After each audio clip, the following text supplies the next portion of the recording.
can I do for you? No, because I mean, I was on the live this morning, and I really wanted to ask, like, just for wisdom from another person about something that I'm Sure. dealing with. Okay. So yeah, I've been dating a guy for about like 9 months now, and he does all the right things. He's great. What I do feel like we struggle with is a disconnect with how I receive like love emotionally, Mm-hmm. and he's more on the practical side. And I feel like because of that, I'm growing in resentment because of it. So like I've tried explaining it to him like how I receive love. I would like the more romantic stuff, the more like the more just how he approaches it a little more differently. But I feel like every time I say it, he says he gets it, but nothing ever comes out of that. So I don't know what to do at this point, because now I'm getting like resentful, and I don't want that to be the case. Right. Yeah. Okay. Is this someone you're in a relationship with? Yes. How Yes. how long have y'all been together? We've been together for about 9 months now. Yeah, 9 months. almost a year. Okay. Yeah, almost a year. How did y'all meet? We met online. Okay. He DM'd me. It's long distance as well. How much distance? Quite a bit of distance, like 4 hour. No, not 4 hour drive. Sorry, 4 hour flight. So I'm in Iowa. He's in Boston, Okay. and I used to live in Boston. Okay. Yeah. And how frequently do y'all see one another? We usually see each other like every 2 months, but recently, within like the last 4 months, it's been every other month. Like Okay. I'll fly down, he'll fly to me. Yeah. Got you. And when you say that he's not showing you love in the way that you would like, what does that mean specifically? Um, I just feel like okay, so he calls a lot, which is quantity. He calls a lot during his like work hours, or when he's driving. Uh-huh. But I feel like for me, I prefer more quality talk, so it feels more surface level, and it's not really things that spark my interest. And I'm more of the speaker in the relationship. He's the listener. So for me, I kind of automatically assume, okay, he's not interested. And I don't know how to like separate that from his actions and like what he's saying, because his actions are like, they're more practical, they're more calm. I don't know how to explain it. So What is making you feel like he's not interested? his communication style. Uh-huh. I just feel like I'm not a priority for him. Why do you feel that way? Because I feel like, okay, we don't, because he has work early in the morning, so understandable. So he doesn't stay up too late at all, but he doesn't really like carve out time for me. And the times that we do talk about, okay, let's carve out Saturdays and Fridays so that we can actually have like quality conversations and quality date nights. Mm-hmm. I feel like they get pushed aside, like, oh, babe, I'm tired, babe, I'm this, I'm doing that. So I feel like every time we plan something, it gets pushed for something else. Every time? Like literally every time?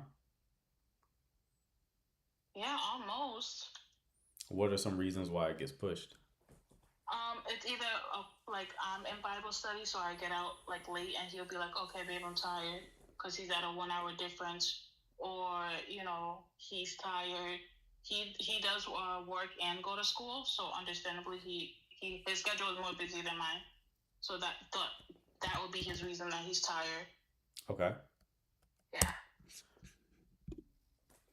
All right. So y'all have a 1 hour difference. He goes to Uh-huh. work and school, and he gets up early to go to work. Yeah, he gets up at like 5 a.m. to go to the gym. Then he goes to work, and then he goes to class. Okay. How frequently do y'all talk? We talk every day. Every Like, day, like like how long? You have conversations every day? yes, we do like 2 hours. Like, but this is when he's working. I know it sounds crazy. It's when he's working, right? So he's half paying attention, and he'll say, "Babe, what'd you say? Can you repeat yourself?" So it just feels like I'm being kind of implemented in his schedule, and not really. We don't really get to have that quality time that I really want. So because of that, I feel kind of disconnected from him, and he says everything's fine because he's not seeing it the way I see it. Okay. And how old are you two? I'm 26. He's 25. All right. Um, how long ago was your last relationship? My last relationship was like 3 years ago, but it wasn't a real relationship. Like it was a situationship almost. Okay. Have you had Yeah. another real relationship other than this one? No, no. Okay. Okay. That situationship that you were in, how long did that last? I'm embarrassed to say, 5 years Okay. And on who and off. who ended that one? I eventually ended up ending it Why? because he just wasn't ready to commit. And I feel like I was wasting a lot of my time with that. One time like we'll be good 1 minute, the next minute it would just be like, we're not talking, it's distant. And I just got tired of playing the games and stuff, so I decided to give him an ultimatum. He obviously, didn't take it. So I decided to walk away. He did end up getting married a few months after, which is very weird. But either way, yeah, so that's how that kind of closed the chapter Okay. on that. Okay. Um, and in that situationship, when he acted distant, that made you anxious? In the situationship, Yeah. um, no, it made me bitter. Mm-hmm. It made me very bitter because I don't know how I like to look at it is like going into the situationship, I was more like carefree. Mm-hmm. And by the end of the situationship, like I just was scared of like, rejection. I was scared of like, giving myself fully. Gotcha. And you said Yeah. it was on and off. Were you the one who was reestablishing the connection? No, it was both sides, but I was the one that was ending the connection each time. Okay. Yeah. Okay. That makes sense. Um, so what you're running into is like a capacity issue, right? Uh-huh.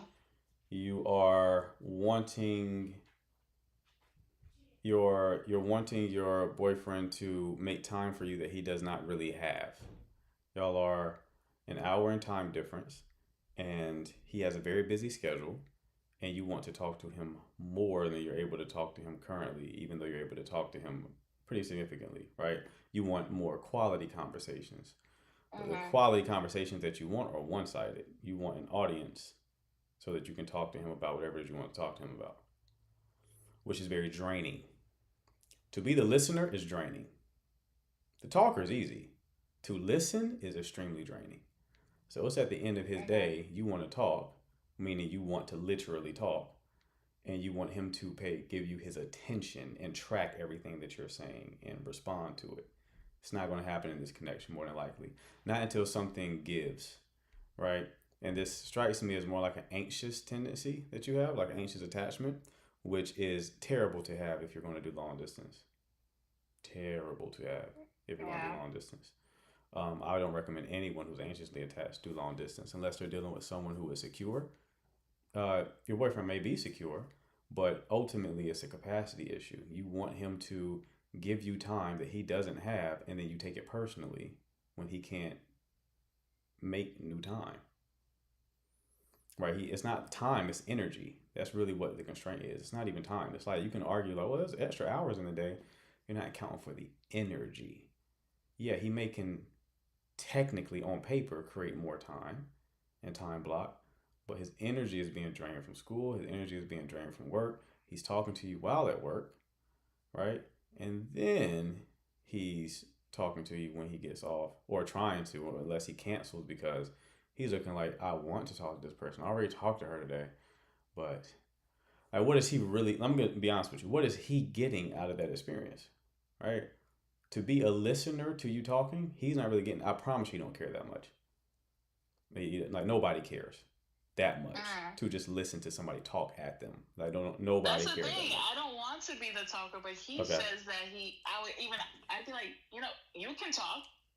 And he'll be like, babe, I like hearing you talk. Honestly, I do. And it's like, for that very reason, I said, please don't call me while you're at work. Let your work time be your work time. Okay. You know, That's good that you're that, trying to that's be. that's the boundary that I put up, not because I don't want to talk to him, but because I don't want to. I don't want him to assume, okay, I checked it off the list. I talked to her today. Right. That's why I put up that boundary for myself. Good. And because I put in that boundary, we don't talk as much as we would typically before. What's the vibe like in person? The vibe is great in person. He actually just left yesterday. Mm-hmm. Is it? But I was. Go ahead. Go ahead. Continue. But I was dreading that visit because even though it's great when he comes, he leaves and then it's not good. So now I feel like my feelings are going up and down, you know? Uh-huh.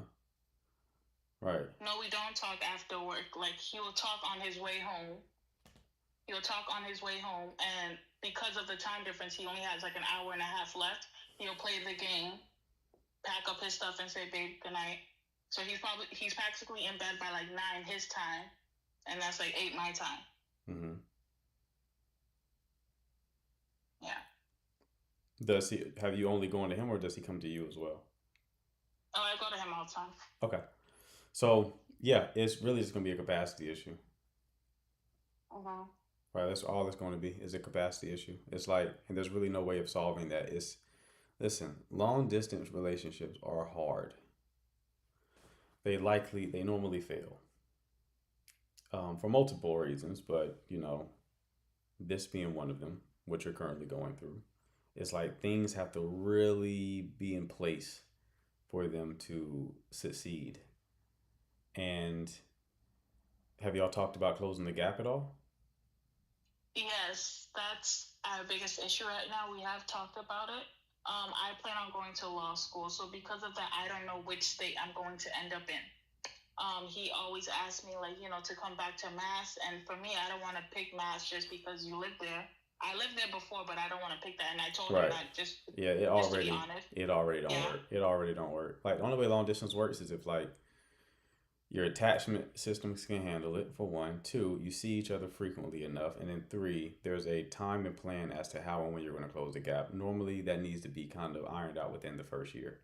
You don't necessarily have to move within the first year, but you need to have the plan within the first year. And so y'all are still in I like. do plan on moving in June.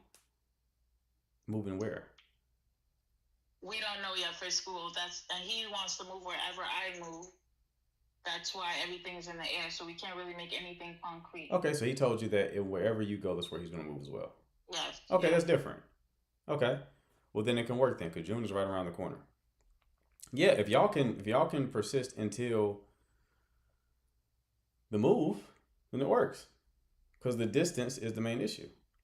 It's just you like focus your attention on that, not on this. This will be like a nitpicky issue because he definitely does not have the capacity. Like he has a reasonable, he has plausible deniability in this situation. There's a good reason why he cannot make this time for you. So it will be unreasonable for you to expect him to just generate more energy at the end of the day, because maybe he don't really connect over the phone like that. Sounds like he prefers an in-person connection.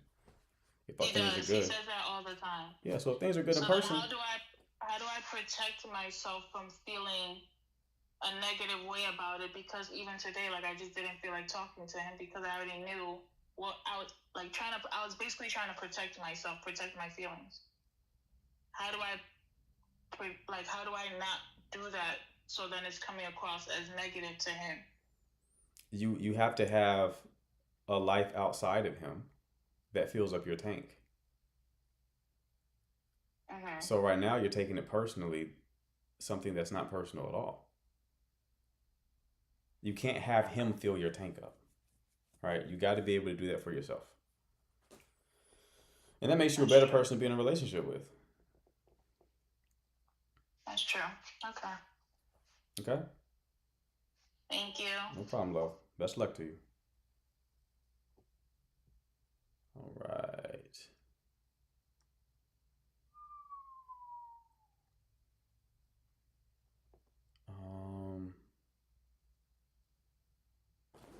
Some of y'all look like y'all here for matchmaking. I don't like it. All right.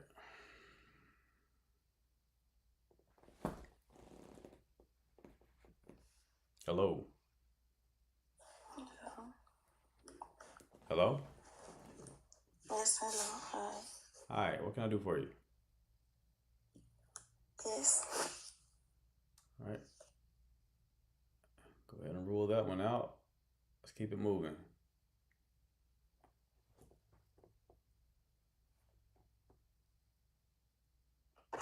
Hello. Hey, what's up, brother? How's it going? What's going on, Chief? Hello. Hello, can you hear me? Yes, sir. What's going on? Nothing much, brother. Just seeing how it's going. One quick question. I'm considering. I'm in a relationship right now, and it's kind of getting to the point that my woman's mom, is having like a lot of jealousy because I'm at the age that I'm at. I'm at the age of 18, where I'm building a house and stuff, like bought my own land and stuff. And she's getting to the point that she's becoming super jealous and like trying to spread like misinformation, but like I have made myself pretty clear. I've been like, hey, like I don't like that type of stuff. I don't like you spreading my information around, because like I work all types of hours, and then like I'm trying to go to school for aviation at the same time, so like it's a whole disaster. Like I'm kind of to the point that I'm just thinking about just ditching this relationship, because it's kind of getting to the point that it's just like pure nonsense that I don't have time for, if that makes sense. I wasn't tracking, brother. You said that your girlfriend's mother is jealous?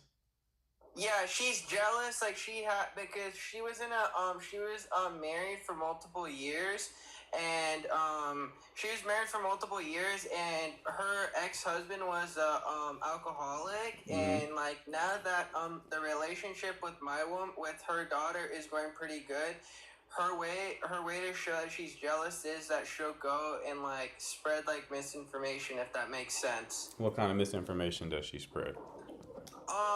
Like be like, oh, like she'll be like, oh, I don't know, like for an instance, I don't know, I'll be like, for an instance, oh, he puts, poison in food, you know what I mean? Stuff like that, just stupid stuff. How old are you? 18. Okay. How do you know that the mother is saying these things about you? Because I've heard them from multiple people, and I've heard it from her. So like for instance, I'll be in the kitchen, and she'll be upstairs in her room, and she'll be like and she'll be talking bad. She'll be talking bad, like Okay. So you're thinking about leaving the relationship because of it? yeah, it's just getting to the point. It's like it's not worth my time. You know what I mean? How long have you been with your girlfriend? 2 years now. 2 years? So you will really be just willing to just leave like that? I mean, I think that it's pretty stupid, in my opinion, to leave, over her mom. But my goal is, like, I've considered having a life with her. Like, we're to the point that we have considered it. But like, the thing is, she lives with her mother, and like, she wants me to live with her mother, but I don't want to. You know what I mean? I'm trying to build my own property and my own house, so I can live with my own woman. Like build a family. I don't want to be living in someone's. I don't want to be living in someone else's home. You know what I mean? Right. Right. Okay. So I mean, what is your question for me? Like, should I ditch this relationship? Like, I have told her mother multiple times. I've been like, hey, I don't like this. I don't like you spreading misinformation. Like, if there's like a jealousy that you have, can we like please talk about it? Like, I don't mind, like helping, but and then like another, for instance, like I was at her house, and then like her mom will ask her, like for instance, like, hey, can you watch a movie with me when I'm clearly there? You know what I mean? Just like stuff like that. It's like it gets super petty. It's like, what am I coming down to see you if your mom's just like asking you to watch movies? I just think that's just kind of like stupid stuff. Gotcha. Okay. Well, yeah, brother. I mean, if it's annoying you like that, and you don't really see any way out, like you can leave. You are 18. I mean, I'm considering leaving. It's just like, I don't, I don't want to keep, I don't want to have all of this drama that it gets to the point that like she gets super stressed, she gets upset with her mom, and then I have to calm her down, and I don't want to be doing this type of stupid stuff. Like, this is high school drama, you know, and I don't want to be interacting with high school drama. I don't want to be in it, you know? Right. So yeah, just leave. That's just what I was gonna do. But I appreciate your time, and thank you so much, brother, for, you know, your time and stuff. I don't need more stuff on my plate than I already do, you know? I got you, brother. Best of luck to you. You too, brother. See you. Hmm? My man. All right, who else we got? I'm taking down the people who look like matchmaking. I'm sorry. I can just tell by your profile. Tell by your profile.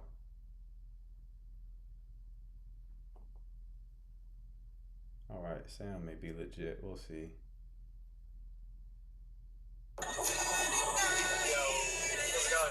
You got to go immediately, brother. Come on now. Again, we gotta have an IQ test before we let people up, because some people are really just don't have all their marbles. Hello. Hello, how are you? Great. How are you? I'm also doing good, thank you. Good. Good. What can I do for you? So I do have a question to ask about dating. Mm-hmm. So I like met a person recently, and I met them like a few months ago. Mm-hmm. It's gonna be almost a year now, and we clicked immediately. There's a lot of chemistry. We've gone on dates. We're like hanging out and stuff, and we like each other a lot. We definitely act like a couple, but we are stuck in the I like you stage. Like, I haven't fallen in love with him. He hasn't fallen in love with me. I can't tell him I love you. I would be lying. I like him, but I don't feel the I love you.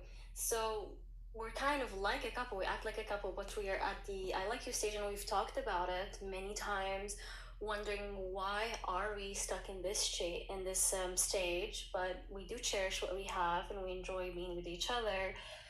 But I'm very confused at the same time about why things are this way. Okay. So y'all in a relationship? Yeah. How long? Yes. How long y'all been in a relationship? In 1 month is gonna be a year. Y'all been in a relationship So, for okay. How did y'all meet? so we kind of connected like just online, we met through an app, a Okay. dating app, and then we met IRL, and things went from there. How long have y'all been dating? How long did y'all date before y'all got into a relationship? I would say that we dated for like 3 months to 4 months. Okay. And who initiated the transition to a relationship? He did. Okay. Why did you say yes To what? to What do you mean? him asking you to be in a relationship with him?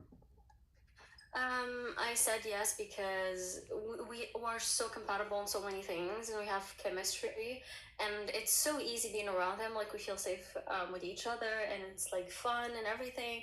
So I definitely like caught some feelings. At the same time, like, I was like, damn, I like this person a lot. We're so clicking. He's very sweet, and yeah. You caught feelings. What does that mean? That means I like him. Like, I liked him and I still like him, but I don't love him. But I really, really like him. Just, catching feelings. And Nothing he big. Like, and he feels the same way about you? yeah, he's also at the same exact stage. He's also like caught feelings. We like each other, but we don't love each other. How old are you two? Right now, I'm 23 years old. 23. Have you been in a relationship before? Yes. Did you love that person? Yes, I did. Okay. Can you describe the differences in feelings between the person you love and the person you're with now? I would say the difference is that with the other person, there was like, I really want us to be in the future together. I really want like to project this in the future and take this like super long term. Whereas here, I'm like more slow, and I'm like scared about the future. I'm like, what if this doesn't work out? What if this? What if that? It's kind of like the worry about the future. That's the difference. Okay. So the one before him that you loved, how did y'all end? We broke up after a little bit. Why did y'all We break were up? with each other for 2 years and a half, and then we broke up. Why did y'all break up? We broke up because we were gonna have like very long distance between us. Like he was going out of the country, and we were becoming incompatible due to like controlling behavior. By the end of it, so we broke up. Okay, who was controlling him? Yes. How was he controlling? Um, he was controlling and just like overly jealous, like not wanting me to go to events that I literally had to attend out of like, oh, I'm scared somebody's gonna approach you Okay. and stuff like that. So did it end badly? I would say yes, but it didn't like end badly emotionally because by the end I was over him. I didn't love him anymore, so it was gonna happen. But yes, it did end up with lots of arguments and stuff. Okay. So how much time passed between breaking up with that guy and getting with the new one? Oh, it's been like 3 years. Okay. So with this guy, what are you worried about when it comes to the future? When it comes to the future, I think that I'm worried. I'm worried about like what if it turns out the same way. I think, and also I'm also worried at like when it comes to my goals because I wanted to focus on myself and focus on getting my second diploma and things, and I'm like, what if a relationship hinders all of that? What if Right. it ties me down a little bit? Right. Okay. Well, it sounds like you love him, that you're just suppressing it because of the past relationship that you were in. Mm-hmm. So you're moving like more like an avoidant. So you're Oh, disconnected. really? Yeah, you're disconnected from like your emotional landscape due to the issue you had previously. How do you typically show up in relationships? Are you like clingy? Are you all about the person or what? I would say that I'm definitely not clingy. I always like encourage the other person having other people, having friends, having like like I don't want to spend every like night together. Like I want him to like have a movie night with his friends or something like that. Hmm. And but outside of that, like yeah, I really like this person. We're like he's over at my place, I'm over at his, we're going out, I'm there like picking up calls whenever he calls me and stuff. Hmm. I really do show up, but I always encourage having other people. Right. Yeah, you encourage having other people as a hedge to him. Like it's coming from the place of like, if you have other people, then you can't get mad at me for having other people, and you can't be controlling over me like my ex was. So it's like you're trying to get ahead of Yeah, it. You're trying to get I think you're very right on this. yeah. I You're trying think you're right. yeah. You're Yes. trying to get ahead of it. So you're like, okay, you remember. You sound like a smart girl. So you saw what your ex did. It's like, okay, he probably didn't have a life. He probably wanted to be Mm-hmm. around you all the time, which prevented you from having a life. And then he got weird about it. So you're like, okay, I'm going to make sure you have a life so that I can have one. You are so right on this. Like recently, he lost one of his like main gaming buddies, Hmm. and I was definitely worried about that. And I was like, yeah, I hope he finds like a gaming buddy and stuff. So like, yeah, exactly. Like because the things with my ex, like he definitely didn't have a life. Like he didn't have a lot of friends and stuff. And when one of the justifications that he gave to his behavior was like, well, I put all my energy on you or and into you because I don't have anybody else in my life. And this other person, I'm like, I hope he has a life. I want him to have a bunch of hobbies and have a Right. bunch of friends. So his focus is not just on me. Right. So the person who admitted that they didn't love first, was that you?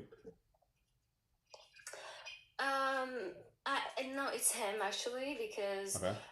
he's been in a lot like more well, not a lot. Like I've been in other and with another person. He's been with two other people, Uh huh.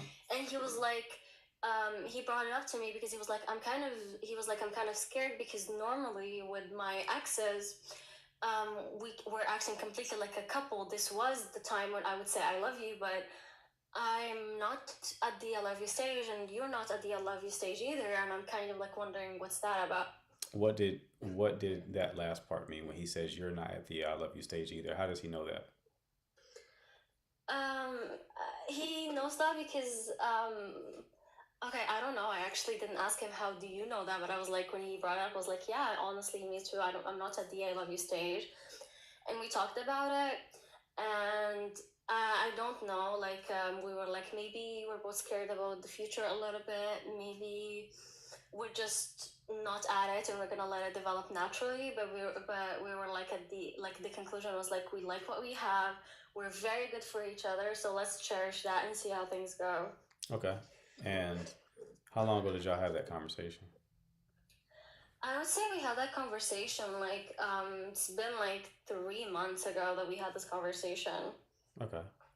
In the relationship that you said it's been a year? Yes. Okay. Okay. So when he was describing that, he was basically saying that the connection he was having with his exes are not is not the same kind of connection that he has with you.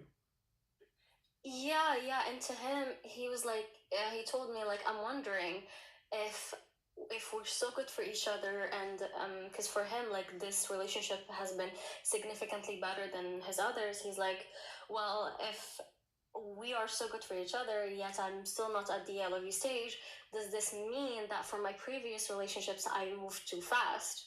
And is this like the actual good relationship? And I've always been moving too fast and saying I love you too fast. So that's why like he was like wondering because he's like, what does that mean for my other relationships? Mm-hmm.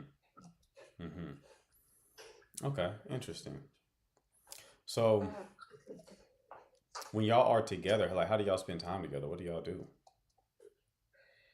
Um, like we watch movies, we go out, uh, we do errands together because and stuff. So like yeah, we just kind of coexisting with each other. Like, it's almost like we live together. Okay. Any conflict? No. Okay. That's not normal. Not being any conflict means that somebody's sacrificing their needs. There's nothing about him that you would that bugs you that you would want to change.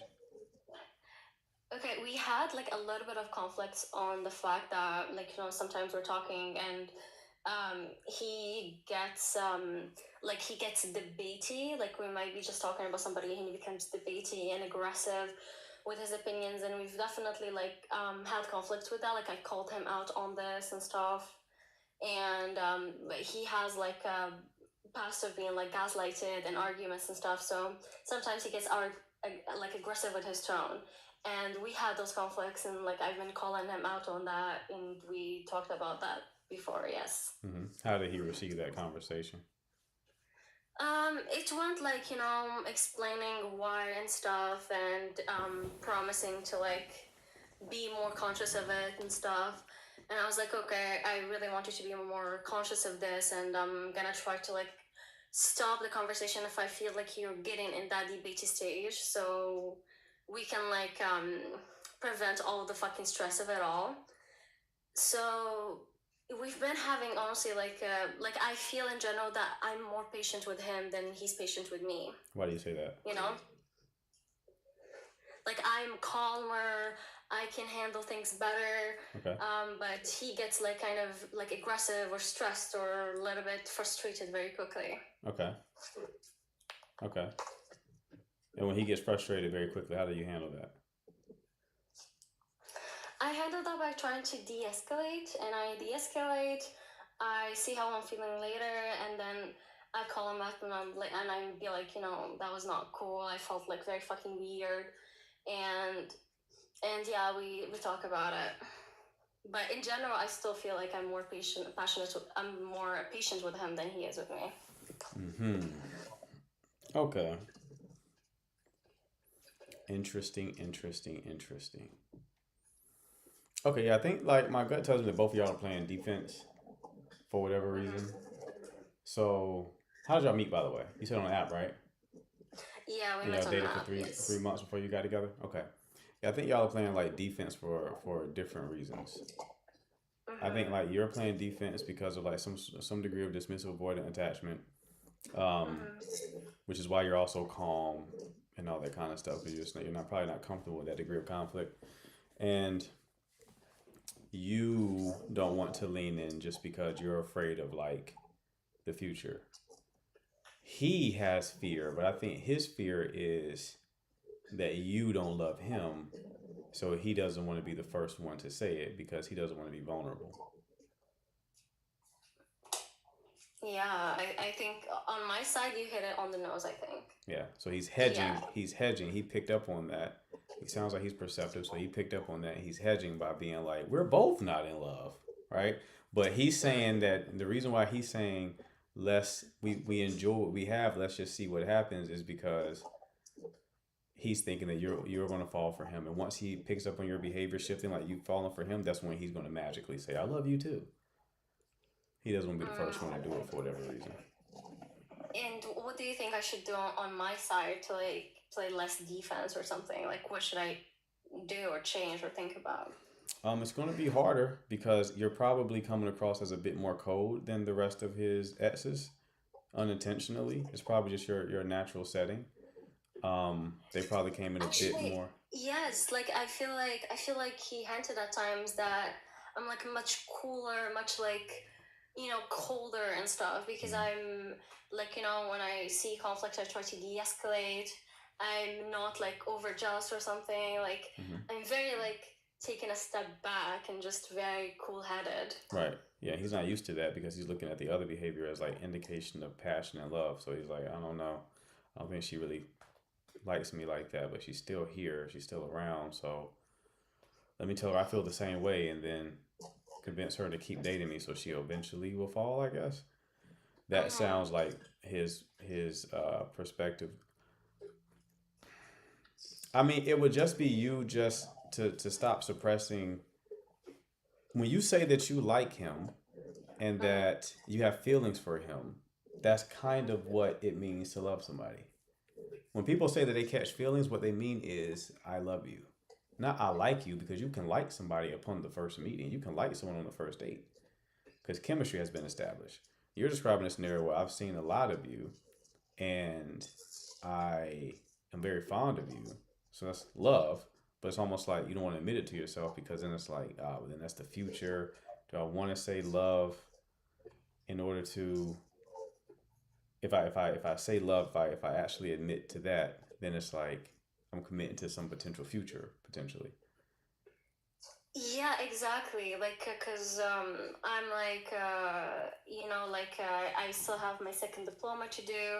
Hmm. I'm still thinking of my career. I'm still thinking of a lot of things. I'm still 23. I'm still so young, and yeah, I guess the prospects of future really really scare me because I'm like, what if he tries to hinder me when it comes to my career? What if I want to go abroad and he'll Right, tell me no?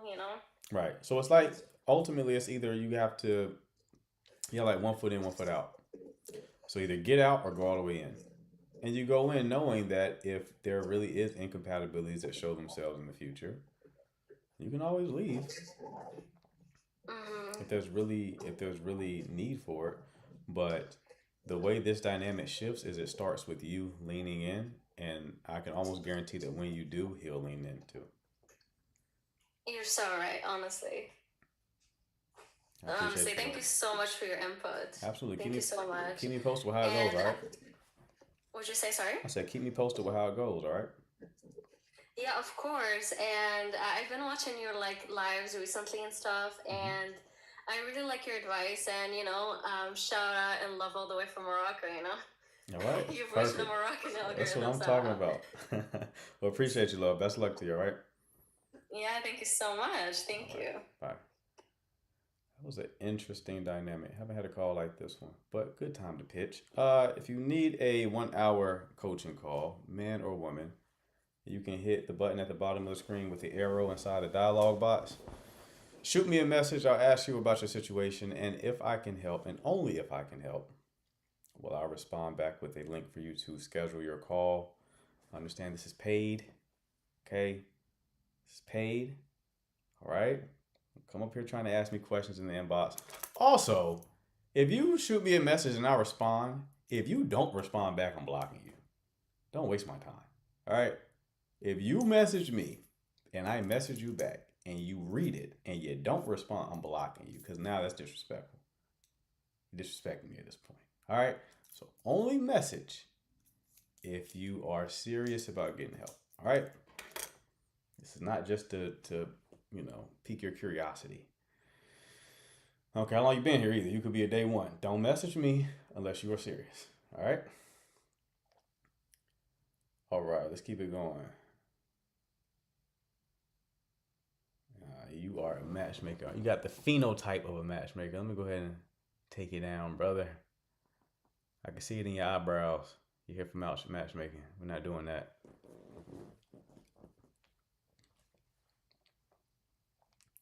Which is more important for a man in a relationship, love or respect?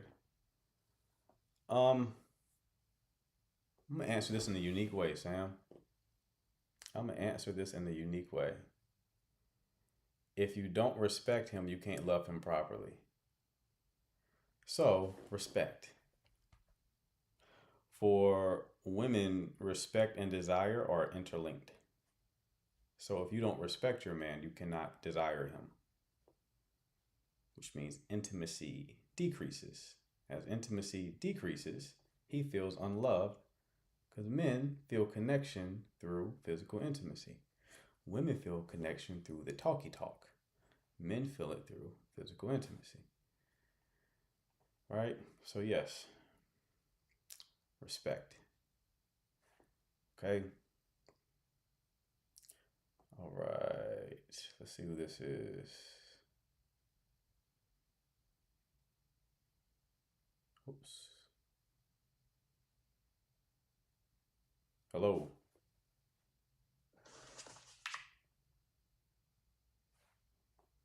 Okay. I'm assuming she didn't mean to come up. Let's go ahead and drop her. All right, let's try it.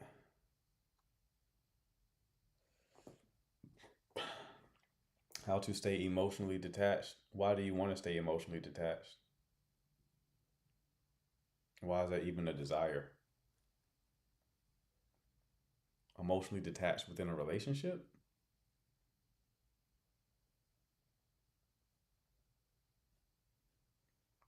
I can't think of why you would want that. Can you explain, Tiana? Now they're putting the numbers in the chat. Who's putting the numbers in the chat?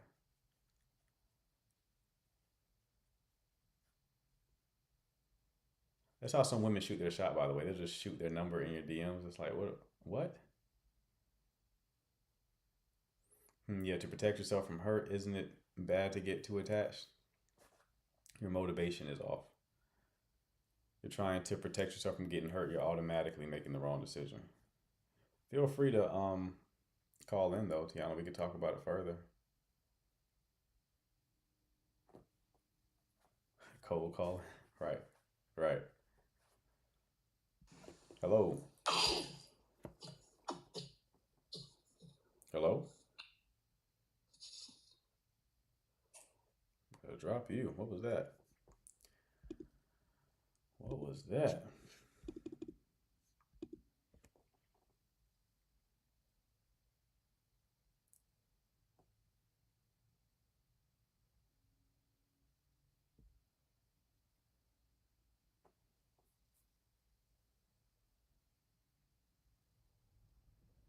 Hello. Hello. Hey, how you doing? Good. How are you? Good. What can I do for you? So I had a question. I made a mistake, and so I started talking to two guys.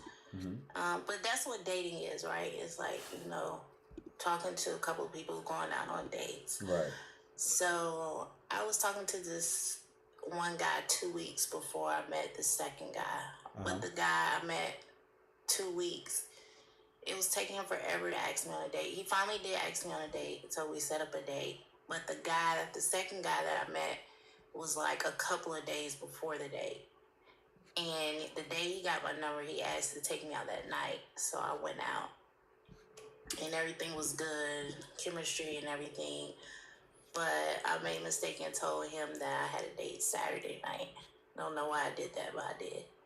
So he was like basically upset and saying like he only dates one person at a time, and he was like, if I can't give him all his energy and stuff like that, then he don't think it's gonna work out.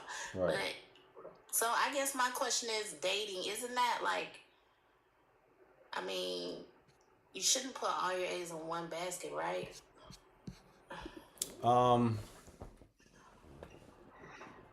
Yes, you should. That's like bad advice that people give. Because that's what you're doing in a relationship, right? That's what you're doing in the marriage. You're putting all your eggs in one basket, right? Yeah. So, Yes. like, we have to take like a historical view of this. The way that we date now is like poly. You know what I mean? Historically, you weren't juggling 4 or 5 guys, and he wasn't No. juggling 4 or 5 women. Historically, that's not how people connected.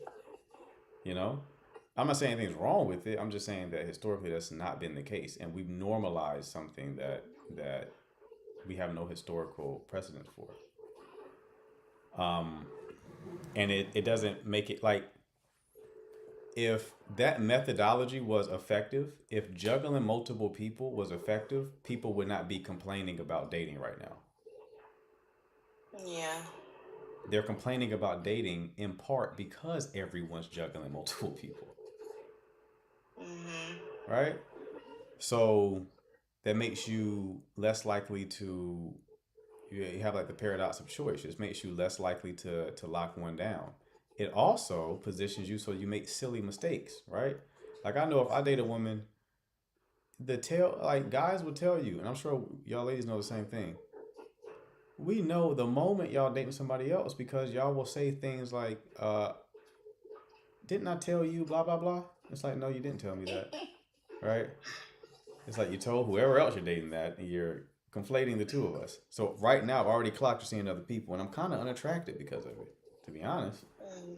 And you can't help that. Like, everybody thinks they keeping it P, like they can do that without slipping up. You're gonna slip up. You talk enough, you're gonna slip up. You talk enough, you're gonna slip up, right? Like you just said, I don't even know why I told him. You just was talking, you got comfortable. That's what happened. You were talking, you were comfortable with him, and you're not thinking, you're just talking, and you just said some shit. And it's like, why did I say that? Because you was comfortable, as you should be. All right, appreciate you, Duchess. Dating multiple people makes it so you don't want to get that comfortable, so you start playing defensive and trying to hide it and juggling people, and then people pick up on it, and then they stop taking you seriously. It's like when we clout you seeing someone else, we just stop taking you seriously. We'll probably still see you, right? Especially if we're sleeping together, but mentally you've been demoted to, okay, I saw potential with you. Now you're just somebody that I see late at night. You know? So it's just not the ideal thing, but I get it. It's very difficult because do you want to be the person who's taking that one person seriously if they're dating other people? I would say you shouldn't care. People want to compete. Well, if you're going to see other people, I should see other people. I get that thought process, but also, like, why do you care? Your position should be, I do what I want to do and I live according to my values. So if my values say I want to date one person at a time, then I'm going to do that because that's what I want to do. I'm not reacting to what you're doing. I'm not changing how I move because you're moving a certain way or you may be moving a certain way. It's like, well, this is the expectations that I hold myself to. So I'm going to do that. This is what I genuinely want to do. So I'm going to do that, right? Other people, they want to be like, well, you're winning if you're dating multiple people. So now I need to go do the same thing. It's like, what? That's very reactive. Nah. Do what you genuinely want to do. Okay? So it's not to say that dating multiple people is bad. It's just to say there's going to be trade-offs with each way you swing it, right? There's going to be things you sacrifice. So if you're dating multiple people, what you're going to sacrifice is, one, you're not going to be able to fully take in the person you're with because your attention is fragmented, excuse me. You're sharing it amongst multiple individuals. Two, you're probably going to eventually turn that person off because it's going to slip in some way, shape, or form, maybe even in your behavior, that you're dealing with multiple people. But then if you go the route where you just see one person, the person you're dating may date other people. It's possible, right? But you just have to see which path. Get out of the mindset of like, what am I supposed to do culturally? What does the culture say I should do? Because the culture's fucked up, which is why everyone is unhappy, right? And instead be like, okay, what do I want to do? And if that's date multiple people, do what you want. If that's date one person, do what you want. But it needs to be oriented around like what you genuinely want to do inside of your own body. Yeah. Thank you. No problem, love. Best of luck to you, all right? Thank you. Mhm. Too. That was a good question. Like, I get how confusing that is, especially if you're younger. Because I went the like multiple people route, and now I'm more like I don't have the time to juggle people. I just don't have the time for that shit. All the stuff I got going on, I don't have the time for it. Married but separated. Hold on. Married but separated. Do mixed signals mean try or move on? It depends on what the mixed signals are.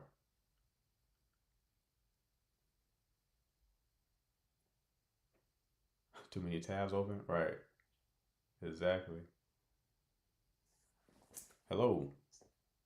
Hi, How you doing? I'm doing fine, thank you. I was common law married, which I shouldn't have been. I know it sounds crazy, but he promised me the world and everything was great, and I had my own place, and he came over and showed me all the flowers and did everything, bombed me, everything. But I Right. started getting sick, and I was sick all the time that I was with him during the 3 years. And when we finally broke up, I got better. Ah. And I'm trying to figure out why. Okay. How long? I'm talking about going like to the hospital all the time. How long were y'all together? 3 years. Okay. Were you stressed out during that relationship? No, not really. I think I was more spoiled with the other man before him Mm-hmm. in a different way. Mm-hmm. He would tell me no. The common law husband would tell me no about something that I wanted, and the other one would give it to me. Like, whatever I wanted or something, if I wanted something, Mm-hmm. so. Okay, so you weren't stressed out. No, I mean, we went to dinners and, movies. We did gardening together, just a lot of fun stuff. Mm-hmm. And all of a sudden it just flipped. He ghosted me. Oh wow. So that's how it ended? I'm sorry? Is that how it ended? He ghosted you? Yes, in November, the end of November. And then his son got a hold of me and told me that he wanted a relationship with me, his son. I was like, what? No. No. What are you doing? Mm-hmm. And I tried to get a hold of his dad, and his dad wouldn't respond to me. And then so I just got a hold of him because I had a feeling, got a call, and he had open heart surgery. And then tells me he has a girlfriend. Mm-hmm. So I didn't hear from him for 4 months, and then finally he tells me all this, and I'm just like, what? And I about cried and everything, but I said, well, you know what? If she can take, me away from you, then she's your one. Mm-hmm. And I wish you both the best. And my ring that you gave me, I'm going to give it back to you so you can go get credit for that. And go get her ring. And with my love that I have for you both, to move forward and wish you both the best. Okay. And he doesn't think we should get divorced, but we're in Texas, so common law is really strong here. They believe in that and everything. You share bank accounts and all that stuff, Mm-hmm.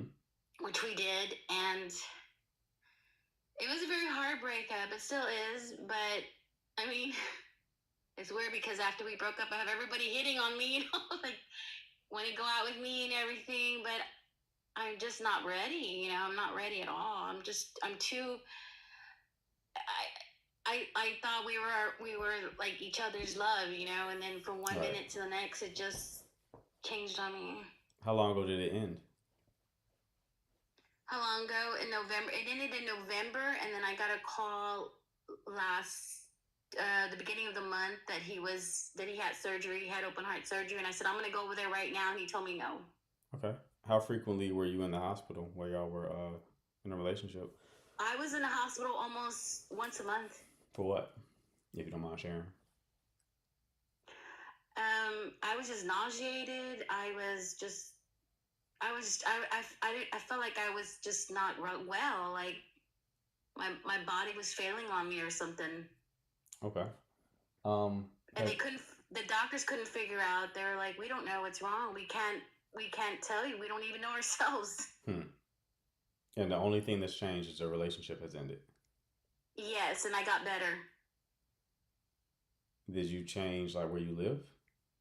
No, I live in the same spot. Okay. I have more problems now because he left me with all the bills and everything. So I should have more stress now. Wow. But he left me the dog, left me the bills, left me everything, just left me with everything. When's the last time you was in the hospital? Him? When's the last time you were in the hospital? Last year. Like what month? I don't remember the exact month, but I know it was before we broke up.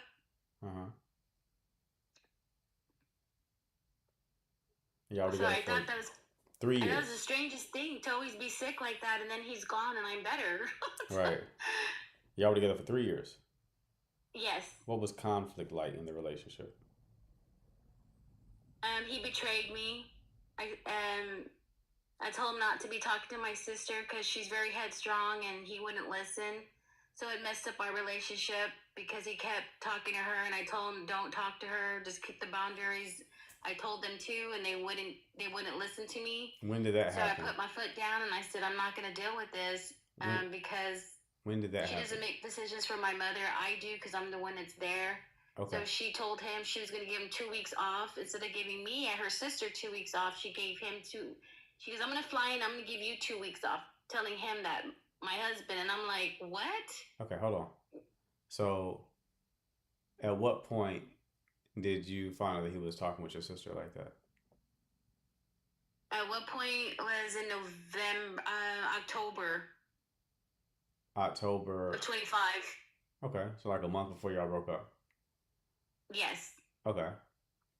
So did y'all have any other conflict throughout the 3 years other than that one? Yes, he accused me of not letting him see his kids, adult kids, after they did him wrong. And I said, everybody needs healing because he just got divorced and came after me. When did that occur? He got divorced in around 2023 or 2022, around there. He got divorced. The end of 2022 or something like that. He got divorced, and then he was always after me while he was leaving her. And he had already left her. He was already gone.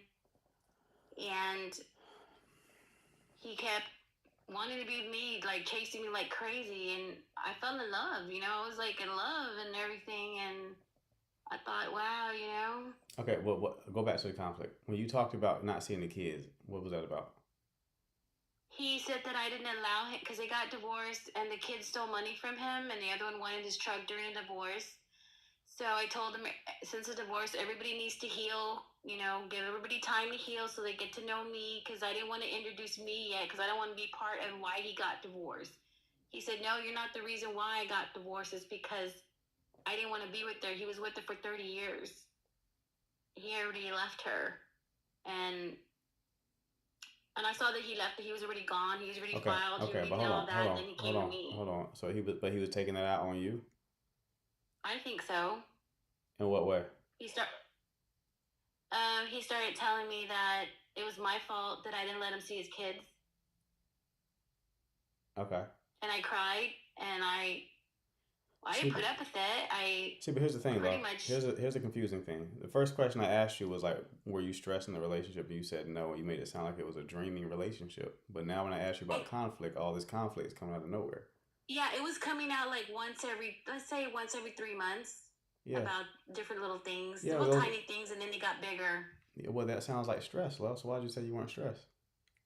I didn't feel like I was because Okay. Well, I was like, sometimes you can't register stress like that. But yeah, I mean, yes, you can have if you're frequently having that type of conflict and it's getting bigger, then yeah, you can have a somatic response to it, meaning the stress that you feel can have a physical manifestation in your body and cause illness. yeah, I think I realize it more now. I think I was blind Mm-hmm. because I think I was blind, and I realized after him being gone, I started seeing everything like, oh my god, like I felt like he was shift blaming everything on me, and the marriage and the separation with the kids and all this stuff. And here I am telling him, oh, well, you just need time so everybody could heal after the divorce. You can't just, expect everybody to be happy about the divorce, your adult kids. Mm-hmm. So he went and, threw it in my face several times, and he threatened to leave. And I said, well, go ahead and leave, because I'm not going to keep you here. I can't keep you here if you don't want to be here, if you're mad at me about it. That's your decisions. We both talked about it. Okay, beloved, that's the answer, okay? Is that you were just stressed. More than likely you were stressed, and then that caused the illness. So now you're free, so yay. But yep, that's the answer I have for you, all right? Yeah, free. Yeah, I guess that's a good answer. I mean, I feel better, and I realized that it was all. Now I realize that, it was all that stress and not really seeing it, until I see it now, painfully staking. Mm-hmm. Yep. But I gotta keep moving, love. But I wish you the best, okay? All right, thank you so much. I appreciate it. No problem. You take care. All right. Okay. It's either stress or poison. What do y'all think? Think it was poison? You think it was stress? One of the two. Well, she was like immune. Can you imagine trying to poison somebody and they keep going to the hospital? And like, fuck, they solved the problem again? How does she keep getting better? Shit. You able to open the dose and put some more Drano in her soup. She keeps taking it. Little does he know her tolerance level keeps climbing. Now she's got a Drano stomach. A stomach immune to Drano. And he's like, I done gone through 3 bottles of Drano. I'm just gonna ghost her. That's why he ghosted her. He's like, you know what? Fuck it. I'm just not gonna talk to him no more. I'm gonna find somebody else. The Drano ain't working. He on Reddit, like, did they change the Drano formula? Quick question, r/Drano. Did they change the Drano form? He's on Amazon on like the Drano. Like, they weakened this Drano. I've been using this Drano for a secret reason that I don't need to share because y'all shouldn't be in my business. But just know I've been using Drano and it should work in this way, and it's not working in this way. 1 star. It had to be incredibly frustrating for him. Incredibly frustrating. All right.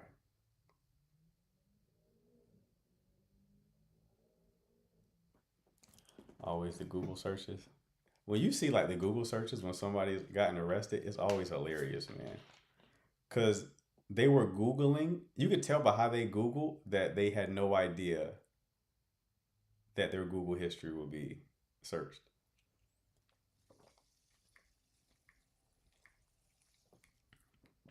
Like step-by-step instructions. She took her last breath. Now what? How do I get rid of body?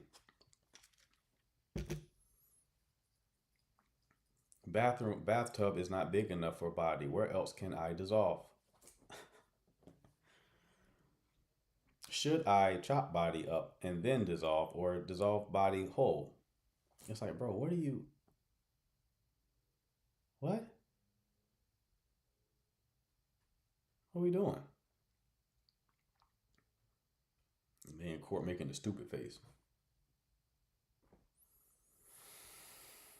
It's ridiculous, man. Ridiculous. People will try to get you up out of here, though. So, can you say that on TikTok? Can't believe this actually happened. Right. Yeah, just watch Breaking Bad, 100%. Yeah, people will. You gotta watch the company you keep. People will try to get you up out of here. For sure. For sure. I don't know how y'all just be losing consciousness around anybody. I'm not about to lose consciousness around you unless you are incredibly trustworthy. Losing consciousness? You ain't helpless like a baby? We're not doing that. We're not doing that. All right, let's bring up another caller real quick.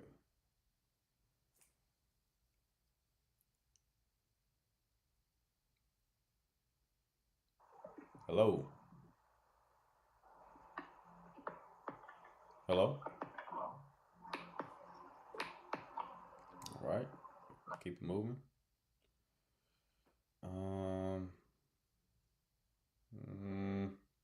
We'll see if she still is here.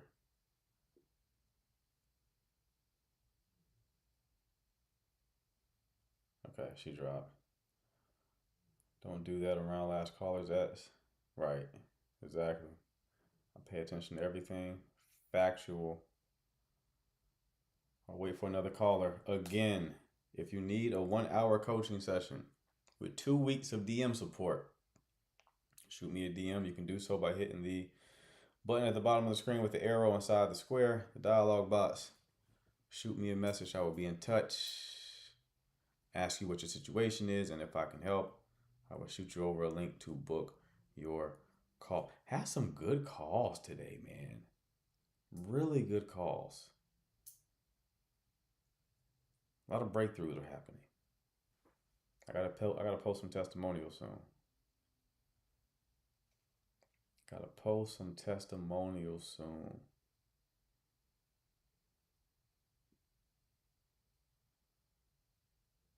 All right, if we're not going to have any more callers, I'll shut calling down and we'll just answer questions in the chat.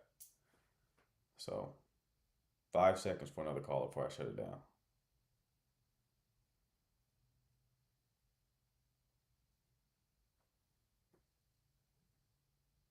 All right, no more calls. Feel free to drop your questions in the chat if you have a question. Do you have any wedding testimonials? No. I have like relationship testimonials, no wedding. I haven't been doing it long. I've only been doing this for a little over a year, not even a year and a half yet. It's too soon. Too soon for wedding testimonials. They're coming though. They're coming. Eva owes me a wedding. CC owes me a wedding. Who else? CJ owes me a wedding. Mr. O'Neill owes me a divorce.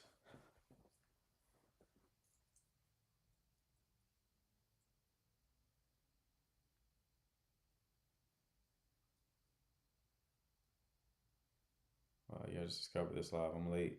Yeah. Well, I've been doing this live for about like 9 months.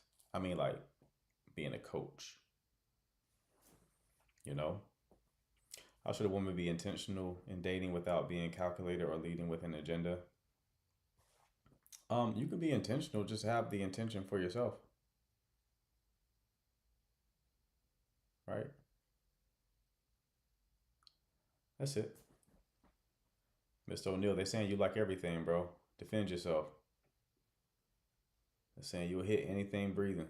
Defend yourself. Brother. I don't know, Mr. O'Neill, the shoe fit, man. The shoe fit.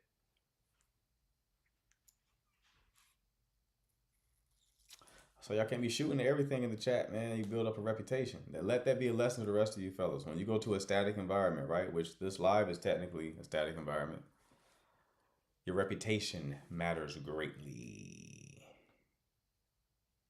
So you don't want to be that guy at the gym who's hollering at everything. There's a baddie at my gym, though. Jesus Christ. You ever seen someone who, like, clearly was having a wedding ring and you're like, that's not a wedding ring, is it? Yeah, I know it's on your left hand. It's a big ass diamond, but that's not a wedding ring. You just like to be iced out on one finger, I think. You start rationalizing shit. Drop dead gorgeous too. Drop dead gorgeous. Oh my God. It's ridiculous. Ridiculous. She's one of the ones that, like, well, I guess because she's married. See, even in my head, I just told y'all she was married. In my head, I deleted that memory. I was about to say something that would imply that she's not.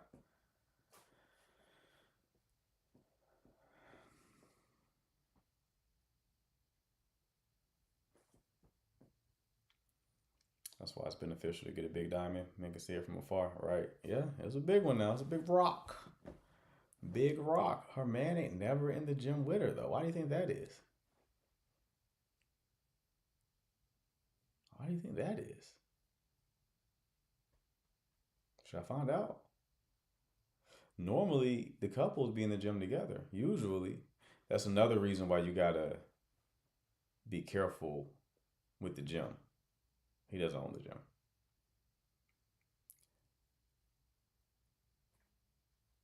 Maybe it's not a wedding ring then. All right. See, Jess, you thinking like me. That's what I'm talking about. I knew we were here.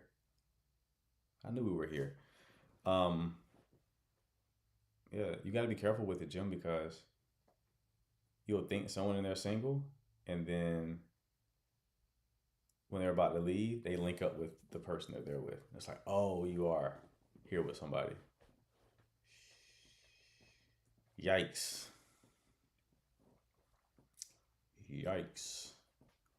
So be careful in the gym. Make sure you clock them. I had a woman in my old gym years ago. She would come in with her brother. And I figured it was her brother because they both were light skinned. You don't really see two light skinned people together. Like, defies laws of physics. It's too bright in the room. It's too bright. You gotta be in the room like, you gotta wear sunglasses inside. You can't have two light skinned people in the same relationship. It's just too much light. Now you're not getting good sleep. You know what I mean? You try and get off like 3 hours of sleep.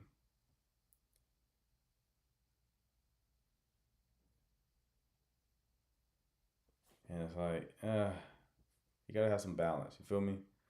But I seen them walk in. I'm like, oh, Shorty must be with him. But I think they might be siblings. And I remember I talked to her. And like, we ended the conversation because at the gym, you don't want to, unless like you know Shorty feeling you, you don't want to just like shoot. You want to just plant a seed. You know what I mean? You want to plant, do a little gardening. You want to do a little gardening. You feel me? Plant a little seed. I remember we had a conversation, and then when I ended the conversation, I think I started by giving her a compliment on her calves or something like that. I forgot what it was. Or I did that in the middle of the conversation. And then we ended and I was walking away. And then she was like, yeah, my calves are genetic. My brother has the same calves. You seen him in here? He's the light-skinned guy I be walking in here with. I'm like, I see what you just did there, love. I like that. You smooth with it. So let me go ahead and casually let you know it's my brother. Because that shit didn't even flow into the conversation. She forced that shit. Conversation was over. She's like, yeah, it's genetic. My brother has this. And they don't have the same calves. So I looked. I said, excuse me, bro. Lift your shit up. Yeah, y'all don't have the same calves. That's why I told y'all I have a little bit more finesse. Just have a little bit more finesse. You ain't gotta, people will pick it up. Just have a little bit more finesse with how you communicate things.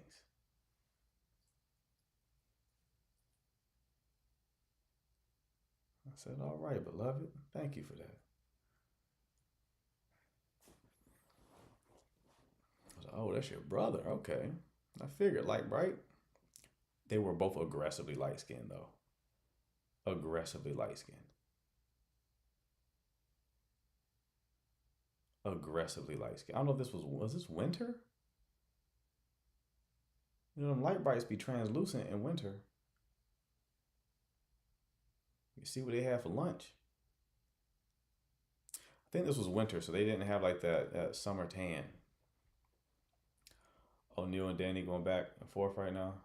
Hold on. What is O'Neal and Danny talking about?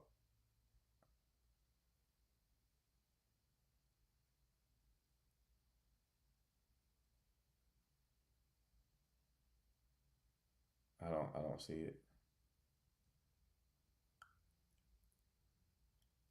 I don't see it. Look like Casper during winter, right? I get a little light during winter too, but it's not aggressive. It's not aggressive like that. Someone told my ex, who's super light, that he looked like refrigerated pork. Refrigerated pork is outrageous.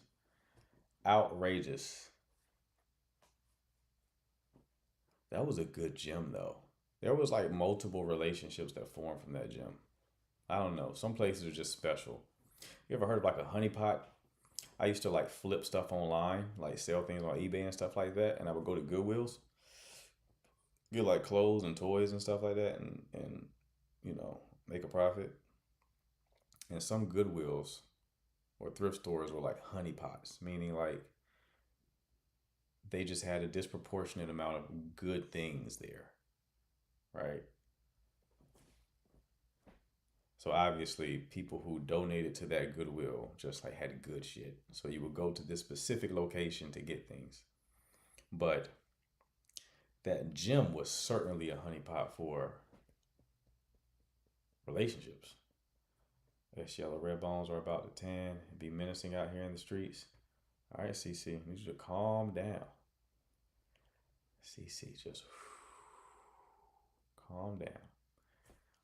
You're too aggressive about being in the streets, love. You just gotta chill. All right.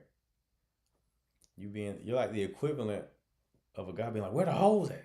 It's like, whoa. We gonna find them. We gonna find them. But just break it down a bit. All right. Just gotta bring it down a bit. You're a bit too eager. A little too eager. Okay? You're scaring the hus, actually, CC. You're scaring them.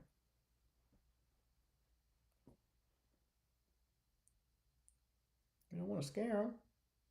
You know, guys sensitive nowadays. You know, we're a little, a lot of guys out here and they feminine. You be scaring them.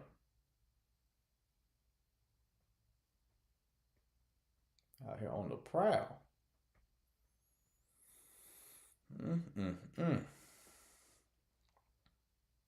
Till in the summer, I was CC for a summer straight. Oh wow, you had your fun, huh? For a summer straight. I hear that. You think her quick rebound after she discarded our 7-year relationship is actually likely to work? How long ago did she discard you, brother?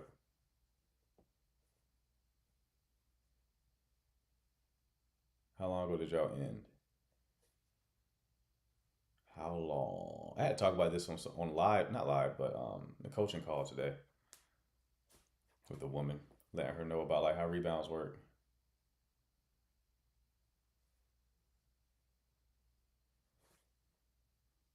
Let's see if Buddy responds to Kulo, Moy Kakas. Is that it? Need you to answer my question, brother. Too many of y'all playing him for the sessions. It's impacting my entertainment. Brother, how much for a coaching call? Just shoot me a DM, bro. We'll be in conversation.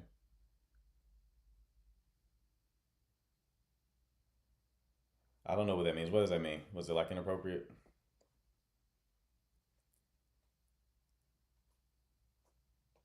Okay, brother. I'll just answer your question because I don't know. I would say she probably left because did you hold on? Did you message before you just sent your most recent one?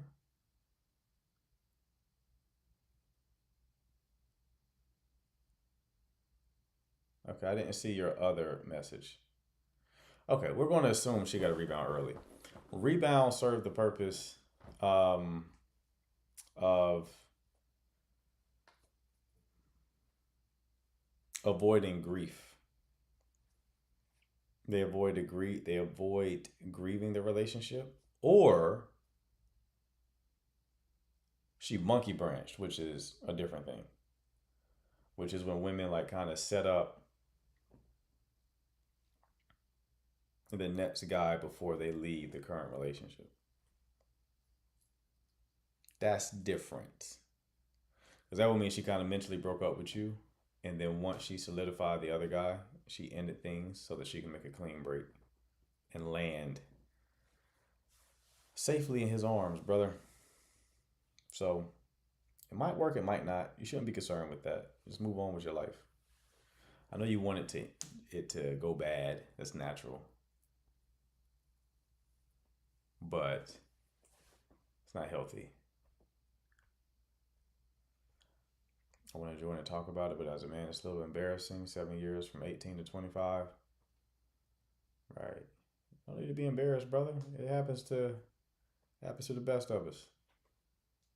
Happens to the best of us.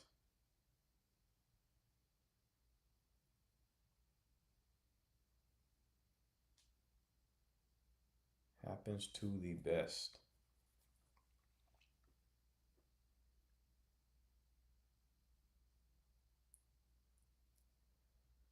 But you can't join though, because I already shut down calls. So feel free to keep dropping questions in the chat though. I'll answer it there. The calls have been shut down. You think dating will get better or worse as time goes on?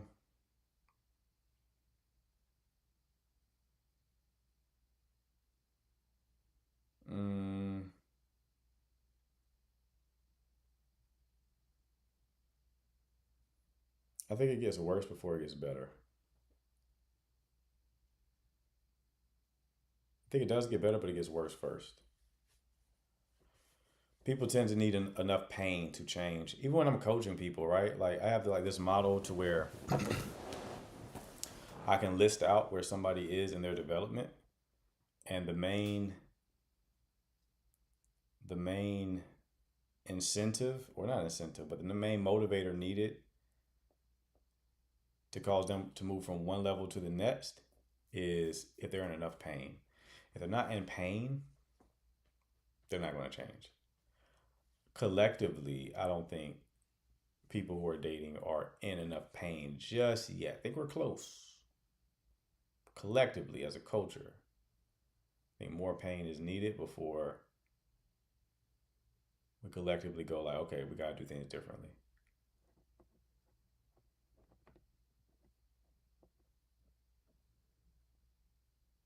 So I met someone amazing, but hold on. So I met someone amazing, but it was rocky because we mirror each other, and now my family doubts us. What do you mean you mirror each other? Why does your family doubt you?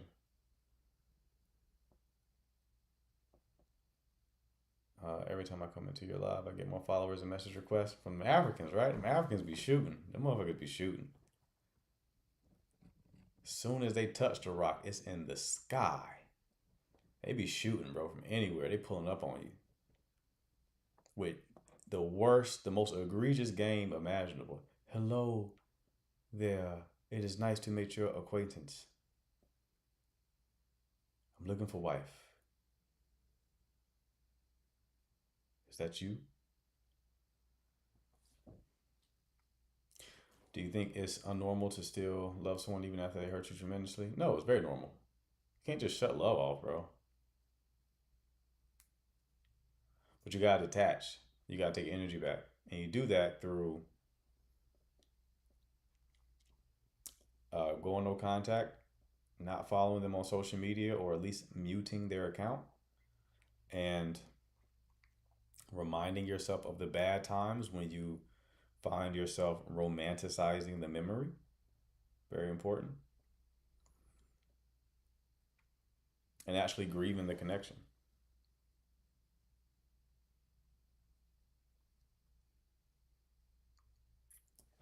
I know people who want change but get freaked out when they attract what they wanted. Bro, hold on. I don't know if you're a bro or, all right, X. Absolutely. Happens a lot. Especially like, it happens with both men and women.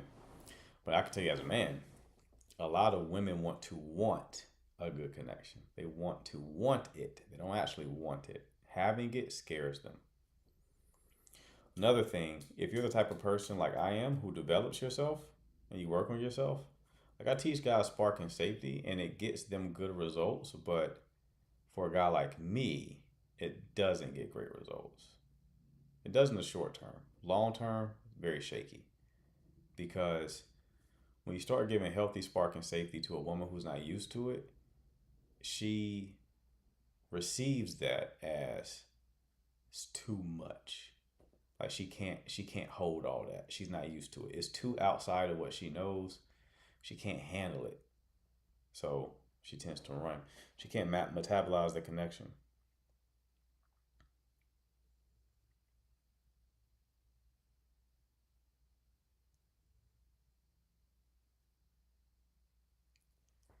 She can't metabolize it. So she gets around a man like me and it's like, I can't. This is way too scary. And she gets going. It's happened so many times. Well, it's not happened a lot. It's happened with each woman that I've connected with, like, seriously. It's reproduced so many times that I'm like, if I connect with somebody now, I feel myself bracing. I'm like, all right, let's see. Right? Because it's so hard to find someone who's healthy. That shit's hard as fuck, bro. It is very hard. Because everyone pretends to be. Everyone claims they're doing the work. Everyone claims they're doing the things they're supposed to. But they're not, though. So you get with them and it's like, all right, let's see. Are you going to freak out? And they're like, no. And then around month 2, maybe 3, they freak out. Oh, Jesus Christ. All right. Okay. All right. Understood. I'm used to it at this point. The armor will rust soon enough. Yeah, I mean, you gotta also be mindful about like where you're selecting people from, right? That's why I say dating app. I can't use dating. There's no way I'm finding someone on a dating app. It's not. You get stage 1 and stage 2 women on a dating app out of the 4 stages in the model that I created. You get stage 1 and stage 2 women. Stage 3 and stage 4, you're unlikely to find. Stage 1 and stage 2 are the ones who will freak out if the connection is too profound. Stage 3 and stage 4 can hold it, but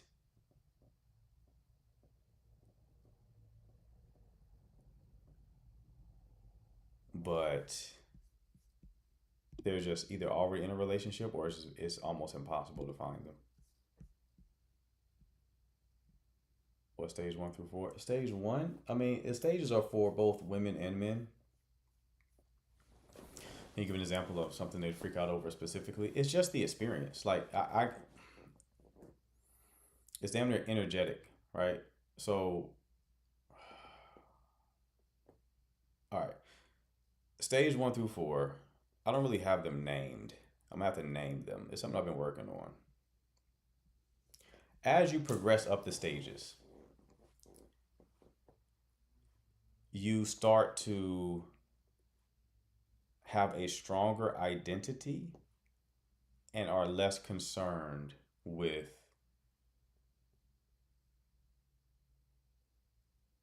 you start generating more and more internal supply.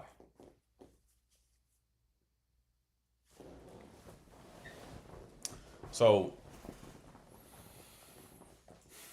internal supply means that like you generate your feeling of being okay internally. So the feeling of being okay is internal. Someone who needs external supply, their feeling of being okay is based externally. So if someone is anxious or avoidant, you're already knowing that their okayness is external. Okay? As you progress up the stages, you start cultivating more and more internal supply. Okay? So stage 1 is like a stage 1 woman is just somebody who is defaulting to their attachment style. Right? They're not even questioning their behaviors. They're just defaulting to whatever their attachment style says. So if they're avoidant, they're just avoidant. If they're anxious, they're just anxious. They're just defaulting to their attachment style, right? A stage 2 woman is someone who experienced pain at stage 1. And through that pain, she's course corrected her behavior. So remember how I told y'all you can be a fearful avoidant who is really anxious, but then you get hurt, so then you start acting like an avoidant? You're a stage 2 woman or man. It's the same thing. You're a stage 2 person. So you have a bit more awareness. You have enough awareness to where you can consciously shift your behavior, but you're moving in an unhealthy way. So stage 2 is where men find the red pill and women find things like Shira 7. The only reason to find a Shira 7 and the only reason to join the red pill is because you are hurting. You're in pain. And both the red pill and the content creators like Shira 7 are teaching you to change your behavior in a way that prevents the pain, but also prevents access to your heart, right? There's more. I'm just giving y'all the top level thing. Stage 3 has 2 subtypes, actually. There's like a subtype A and subtype B. Stage 3 is like somebody who started to do the work, right? They started to do the work, and maybe they've started to optimize different parts of their life, but their identity is still external, right? Their identity is still, Shira doesn't give dating advice though. She says, even if you want love, don't listen. Right. But those women who are like, I'm just going to be transactional, they're just in pain. They're coming from a frame of like, love is impossible, so let me get what I can get. Deep down, they still want love though. They just harden themselves. They're not low. And that's 100% of them, by the way. So stage 3 subtype A is a person who is still, they have done work on themselves, but they're still generating their identity via like the things that they have achieved, right? That's the woman who leads with, I'm PhD, I own this many properties. Y'all know the ones that call into the live with that type of orientation. Who they are is the things that they have achieved, right? If you were to take away the things that they have achieved,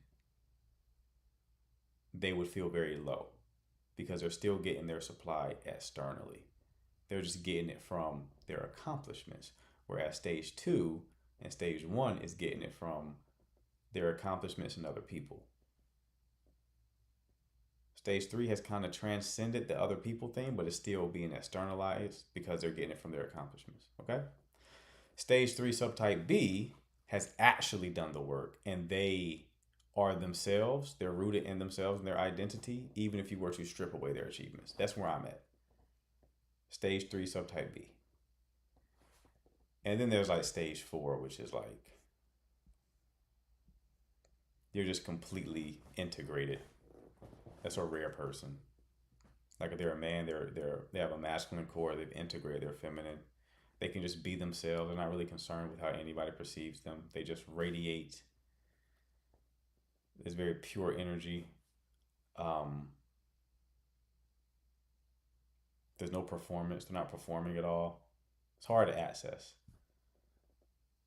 So like that's where like my next phase will be. But I can only access it if I don't know. I know everybody's like, I'm stage 4. Every time you give a model like that, everybody wants to be like, I'm the best one. What's the best one? That's the one I am, right? Maybe. It's possible. I won't know if I'm stage 4 until I get into another relationship. I would have to, all the stuff I'm teaching y'all, I would have to be in a relationship and test out that like I actually show up the same way within a relationship. It's easy to say it single. It's harder to be that way in a relationship, right? So most people who are going to get coaching and who are looking at this advice is stage 1 and stage 2, potentially stage 3 subtype A. So if you're watching this live, I can almost guarantee you're not stage 4, just so you know. I can almost guarantee it. So I'm going to rule that out. But most people who are going to come to me are stage 1, stage 2, whether man or woman. When you tap into stage 4, we're changing your name to, right? Yeah, most people who come to me is like stage 1, stage. Like you can be very successful and still be at like stage 1 and stage 2 in this type of development. You don't develop across all domains equally.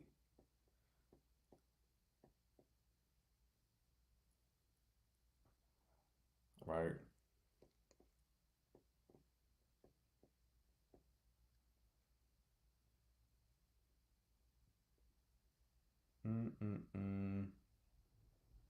That's fine. Stage 2. Then are you saying you're stage 2 or you're stage -2? Right? So like when I coach people, man or woman, it's like, okay, where are you at? Like I was talking to a client the other day who he has a validation issue. He's stage 1. He has a validation issue. He hasn't really changed his behavior. He defaults to his avoidant attachment.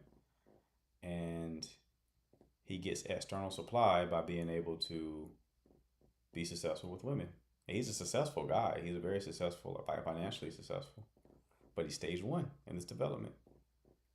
And I started the process of planting the seeds of him needing external validation, to which he was somewhat receptive, but he also kind of like tried to find a way to rationalize that that wasn't really the case. But he's not going to change right now because there's not enough pain for him to change. You go from stage 1 to stage 2 because you experience pain. And then the pain like makes you go to stage 2. But you can also jump from stage 1 to stage 3. You don't have to like go through each stage like linearly.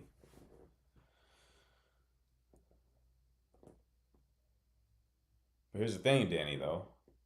A stage 1 woman cannot get healthy spark. She only responds to unhealthy spark. For a stage 1 woman, she only feels desire through anxiety. She does not feel it through healthy spark because she doesn't have a frame of reference. She doesn't know what that is. So for her, anxiety is desire. Safety for a stage 1 woman is financial provisioning and someone who's a bit consistent, but even someone who's controlling will register as safety to her. All right. Now, a stage 2 woman has been, so a stage 1 woman, okay, I went through spark and safety. Stage 2 woman, she can feel the healthy version of spark, but because she's in pain, she will write it off because she's in protective mode. And the only safety that she can feel is the safety that goes against her wound. So if she was betrayed, the only safety she can register is any safety that would suggest that you won't betray her. Any other forms of safety does not register. So like provisioning is a safety trait, right? You could provide for a woman like that. It's not going to register as safety to her because what she's on the lookout for is whether or not you're going to betray her. So the only safety that can even land with a woman like that is the type of safety that eases the anxiety she has around her wound. So that's the unlock that I said, Danny, the other day, is like, okay, I can have these levels, but then I even know how spark and safety registers to those levels. You get a stage 1 woman, if you're not creating anxiety, you won't have her long. That's how she feels desire. Stage 3 woman can have the healthy version of spark and safety, as can the stage 4 woman. But stage 1 and stage 2 are the problematic ones. Those are the ones where a lot of work needs to be done. Lots and lots of work.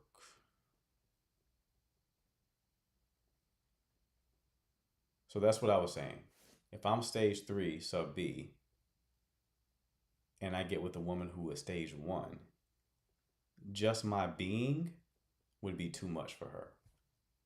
She will experience too much spark or too much safety too quickly, and she won't be able to metabolize it because it's so outside of her worldview and her experience.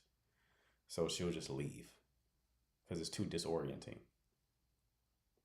She will instantly evaporate, right? It's like a vampire in the sunlight. You just can't handle it. It's cool at first, but it's like you can't handle it. Like the nervous system can't handle it.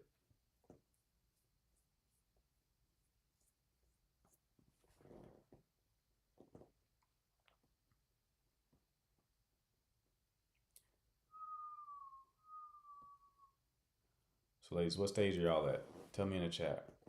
Based on the stage I just laid out, what stage are y'all at?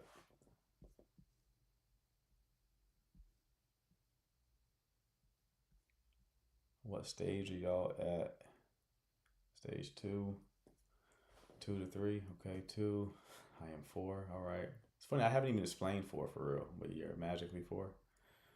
2, 2, 2, stage 6, 3, 2.5, 2.5, 3, 2 to 3. Okay. 3 subtype A or B? Do you remember the distinction? 2, okay. 4, 3. Remember, there's 2 types of 3. There's not one. Subtypes.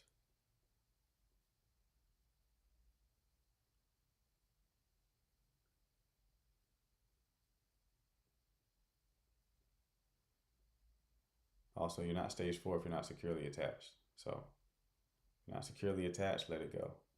Anything in the negatives? I've never come across a stage 4 woman, to be honest with you. Leveling up, but only because my man has helped me rewire my brain the last 1.5 years. Nice. Good. Good. Yeah, men can help women move up the stages, but they have to have capacity for it. And a woman who has a lot of like a very questionable history or a lot of like pain, I'm an optimist and that tends to burn me, but a lot of people who've gone through a lot, experienced a lot of pain, and have hardened themselves, they do not. Stage 4 wouldn't be trying to convince me of stage 4 either, by the way. Just so you know. Stage 4 would just be like, okay, he doesn't believe me, and then move on about their day. You're trying to convince me though. Why do you need my buy-in? So, yeah, I would imagine like a stage 4 woman is like married, to be honest with you. You don't really get women who are that developed who are walking around single. Men normally lock them down. It's different if you're a man though. But with women, it's like why you don't see a lot of secure women who are single. Guys will lock that down. They will lock that down. Can you explain the stages for men? Same thing. Like there's more for each one of the stages. Can't give y'all everything. But there's more for each one of them, but it's pretty much the same thing with men. Stage 4 in healthy relationships make sense? Right. What's not true, Javon? Are you about to say that you're secure and you're single, so secure women can be single? I hope that's not what you're about to say, because that's not the point that I made. That would be silly for me to say that there's no secure single women. But that's different from saying that they're harder to find because they tend to be locked down in relationships. So that statement can still be true even if you're secure and you're single, right? Is it the same rule with stage 3 woman and stage 1 man? What do you mean? Oh, that he can't? Yeah, pretty much. Pretty much.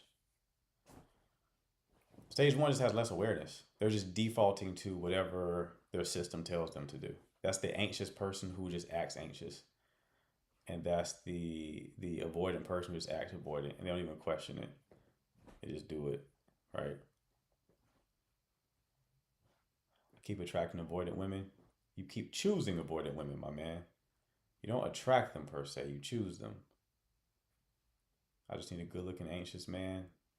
It's not how that works, CC. I don't really see two anxious people in the same relationship.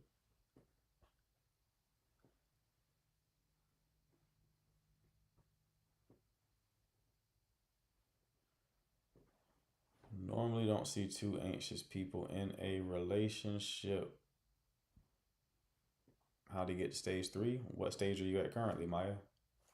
I mean, if you want to move up the stages, you know what you could do, Maya. What are we talking about?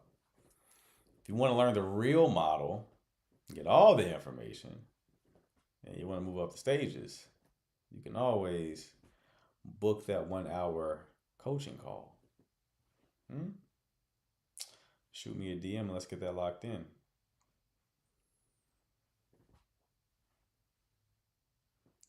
Me and my girl are on break and she decided that I'm worrying.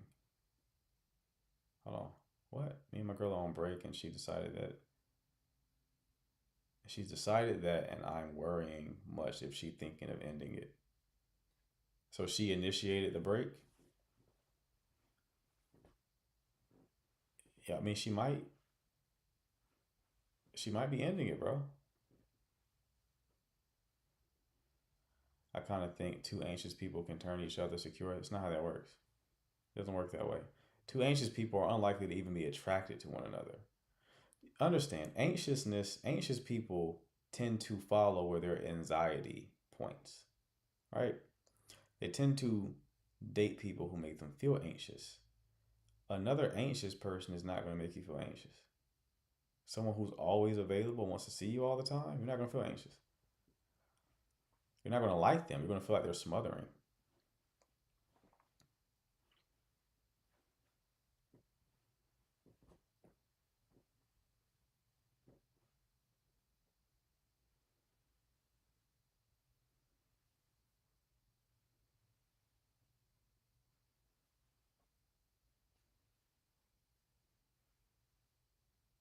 But he will be good looking. That doesn't mean anything. You get used to looks. Plus, you're probably the one that's going to annoy him. You're thinking that you're going to be the one that's annoyed? Why do you think that? You also could annoy him. Like, she keeps calling me. Why does she keep calling me all the time?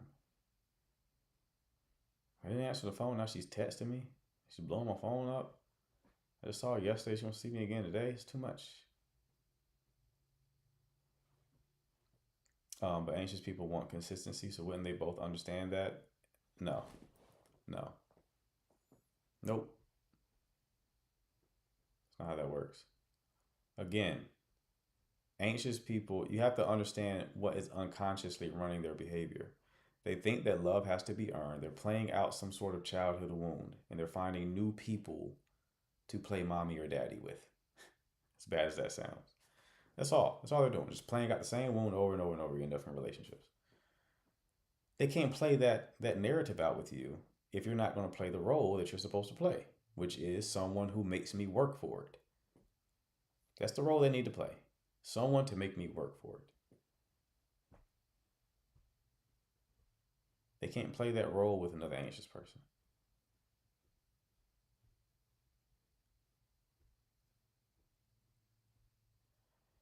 If I like you, it's not anxious to me, but I don't But if I don't, then it becomes smothering. Hold on. If I like you, it's not anxious to me. But if I don't, then it becomes smothering.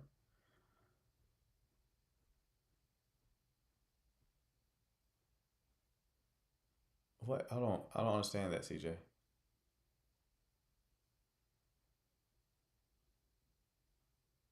Ugh.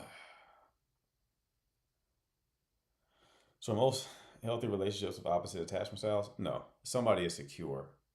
Or, I mean, you can have an insecure attachment style, but it's like you just have worked on it. Or maybe you have very high capacity. But usually somebody's secure. And that becomes the stabilizing force. You get an anxious person with a secure person, they just get triggered less. You get an avoidant person with a secure person, the avoidant person gets triggered less. So you can have a healthier relationship. You get two secure people together, okay, well then you're going to have probably a decent relationship.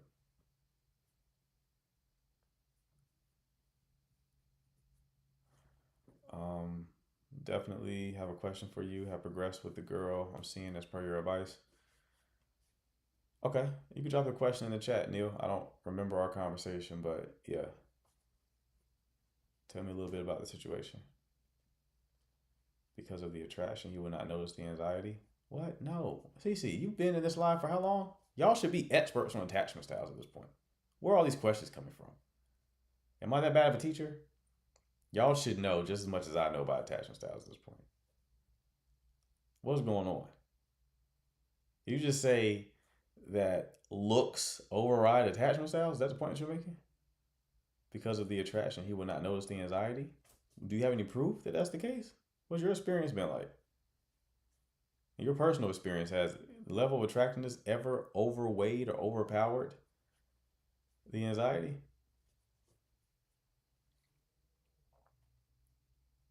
I'm about to get my ruler out now. I'm about to start slapping hands.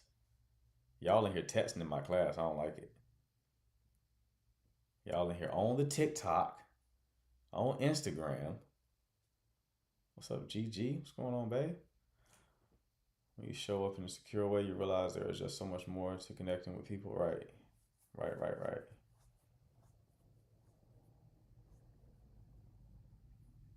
On the TikTok.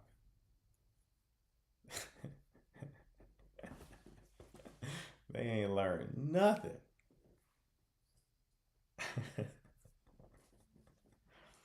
Just came back from camping. Nice. You went to the what's that spot you went to again? I lost train of thought. I'm wasting my time staying in a long distance relationship. It's been 1 year, almost 2. Why do you think you're wasting your time? Because y'all haven't like closed the gap?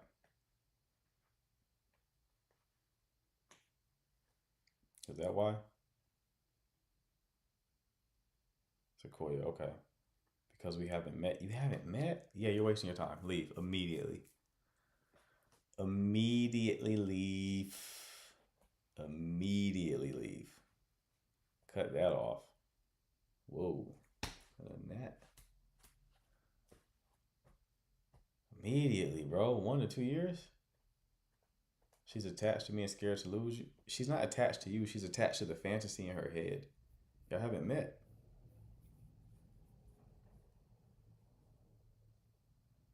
Oh, man. That happens way more than I thought. Like, we get so many of those calls of people who like just haven't met. I think she likes the idea of me. Exactly. That's all she has is an idea of you. She's not met you in the flesh. Yep, that's exactly what's happening, brother.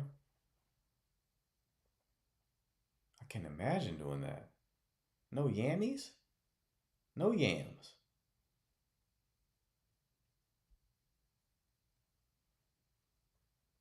At least you have like a camera down moment. At least tell me you got a few camera downs. She said that she wanted to see me in October, December, but I feel like in the long run, it might not work. No, it's not going to work, man. It's not going to work. I need a few pics, Danny. I need a video, actually. I need Zoom or FaceTime active. And I want to see cheeks moving. That's what I want to see. I want to be looking at the screen. That's what I want to do. Cheeks moving. What are we talking about? I need my iPad to be bent through use. Clockwise or counterclockwise? Counterclockwise gonna do it every time. I don't know how y'all feel about that. Counterclockwise gonna do it every time. Hiding something. What I just walk into. Diamond, what's going on? Where you been at, Diamond? I feel like Diamond's dating low key. Is that what's going on, Diamond? Got your little boyfriend, little boy toy up there?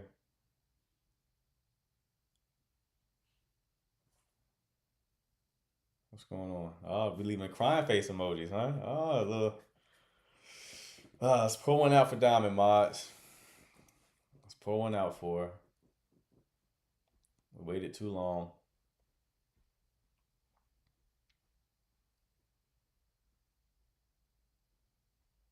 Gonna open tryouts for the big three. Where, speaking of the big three, where has what is her name again? I don't forgot her name.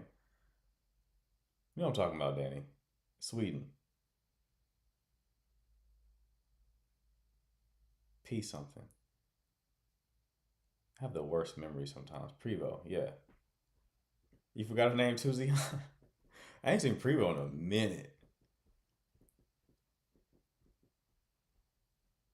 In a minute.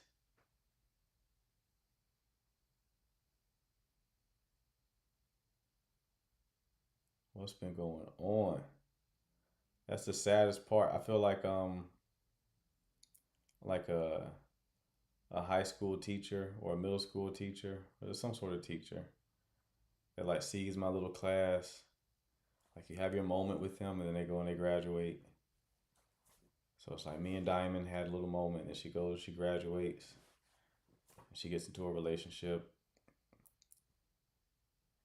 And Prevo does the same, and then Gigi gets married in the forest somewhere in Cali. And you just gotta see people just pass through the live. Sometimes they'll come back, hey guys, long time no see.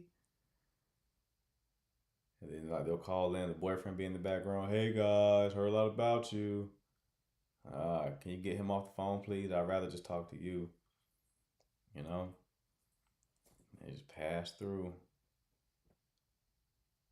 And then you have others that come and it's like musical chairs. Like when one class leaves, another class joins. Now I got to go over spark and safety again and talk about attachment styles from like first principles, just the basics all over again. And it's just rinse and repeat. And somebody's hard to get broken, they'll come back. Like Diamond's back. Hopefully she does have something good going on. Because no, she hasn't denied it at all. So we already know what time it is. We lost some solid pressure this year. We have lost some solid pressure this year. You can't keep these ladies out too long, bro. Yeah, out here looking good the way they're looking. They're going to get snatched up. You got to move. I plead the fifth. How locked in is it? Let me just ask that. Is it super locked in, or is it like, I had a client ask a woman that, he was like, are you single or are you single?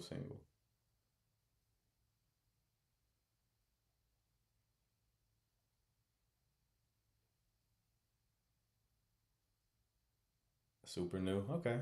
So it's still fragile. You know, a child is born, the first year of life is the most like sensitive, the most fragile the child is. Same thing is true for a relationship. So it's super new. It's still fragile.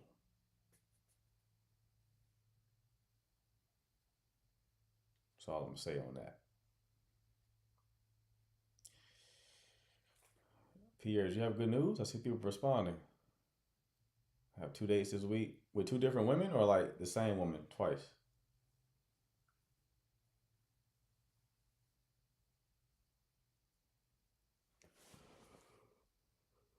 Same? Okay, nice, bro.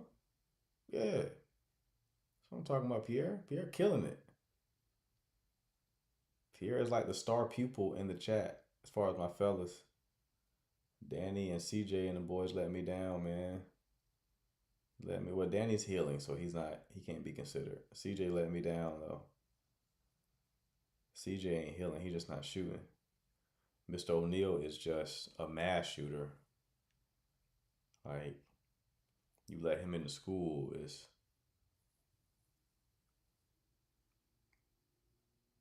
no survivors. He's just shooting at everybody indiscriminately. He ain't even got to see you first.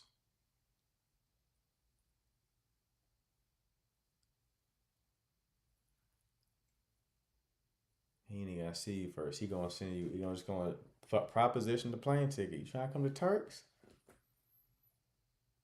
You trying to come to Turks?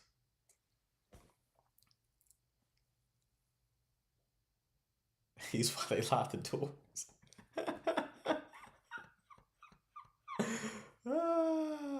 They locked the doors at school with Mr. O'Neal.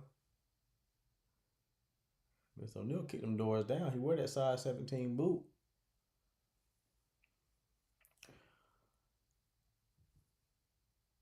You trying to come to Turks? Hey, if it works, it works. And you know what he like to throw in there? Mr. O'Neal be like, just saying. He'd be like, we can come to Turks. Just saying.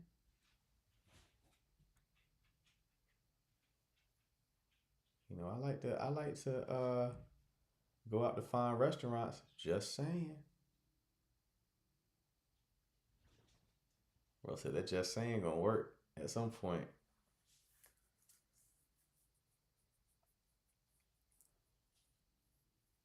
Just saying.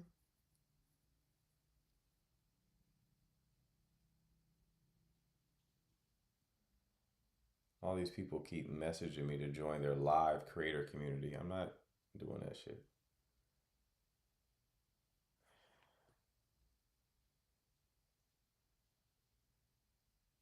I thought Mr. O'Neal was in the chat. He must have left. Just saying. I wonder if he takes the just saying in person. Hey girl, I'll take you through there. Just saying. Just saying.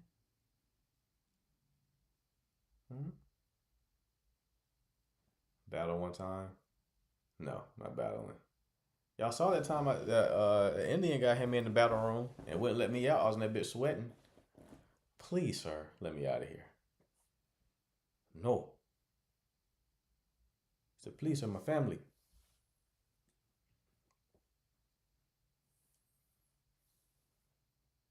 I said, bro, I'll give you $5, man. That should feed y'all for a week. Just let me out of here.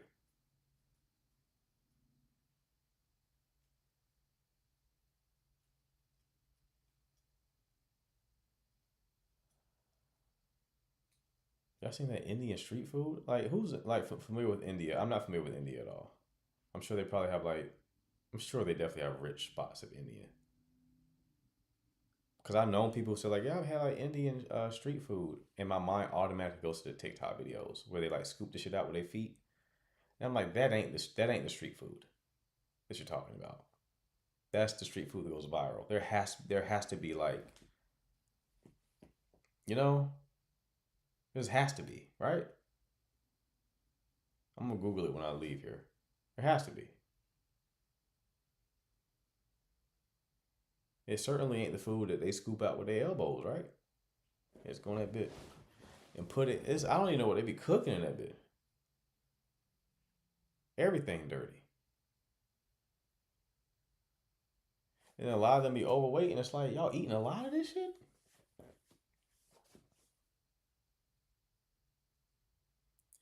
I like Indian food, but from restaurants, right? Right. And Danny with the fucking one-liners, bro.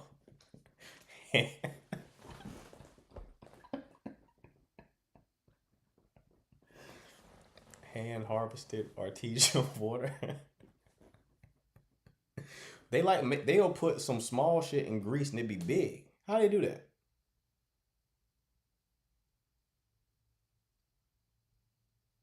It'll be a little slither or something. They throw it in some grease. That bitch bloom the fuck up. I'm like, what is that? What was that you're making?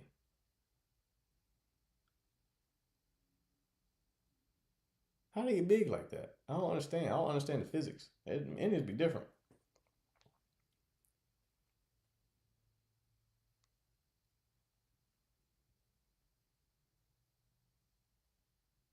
Y'all seen the dude who made the videos with like making music with the Indian cuisine? He called it Goop Scoop. He called that shit Goop Scoop. It looks exactly like that moniker. Yeah, make it sometimes good as hell. You making Goop Scoop super? That damn Goop Scoop. Indian women are beautiful, though. I will tell you that. The Indian fellas don't get no love, though. Indian women get a lot of love. The Indian fellas don't get no love. I think like you look at dating app data, like Indian men and Asian men, they have a hard time.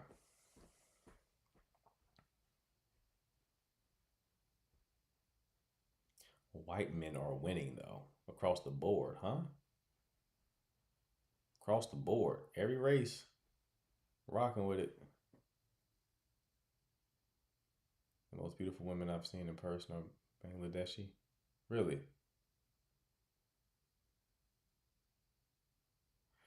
Let me see. Bangladeshi. Let me look it up. Bangladeshi women.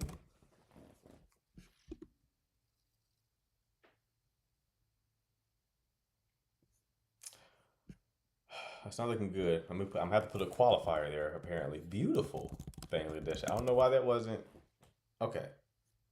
Beautiful Bangladeshi women. For some reason, I had to type beautiful in there, which is not a good sign, CJ. If I have to type the word beautiful first for Google to show me the good looking ones, it's not a good sign. Like I can type in East African women, probably. Let me see. Yep, automatically beautiful. Right out the gate. Now let me type in beautiful. Let me add the qualifier there. Beautiful, you said. Even better. Whoa. Would you look at that? Even better. Wow. Would you look at that?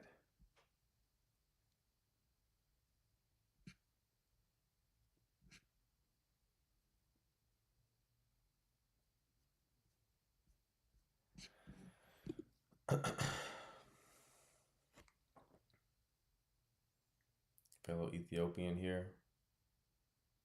We love that. We love that.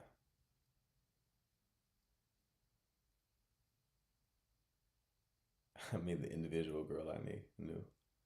He low-key put me onto Ethiopians. Bro, I told you, man. My hometown, we didn't really have Africans like that. I'm from a small town. I was sheltered. When I moved to Raleigh, that's when I was like, oh, Africans. Huh. I had no idea. I had no idea. And I did some research. Visited DC. Oh, well, fits my pants. My jeans are tighter all of a sudden. Ethiopian women, absolutely Ethiopian.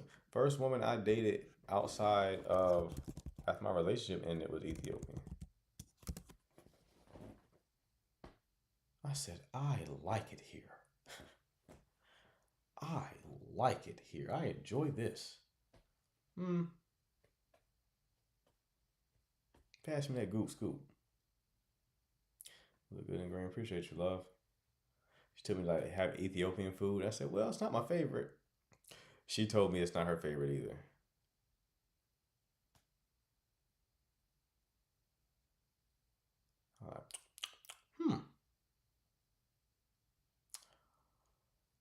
Well, what's up, Bobby? Caribbean and East Africans definitely top tier. Right. I tried that spongy shit by itself. I said, oh, that has no flavor, huh? That wasn't supposed to have any flavor, was it? She was like, you gotta Pick it up. It won't bad though. But yeah, Ethiopian. Yes. Yes, please.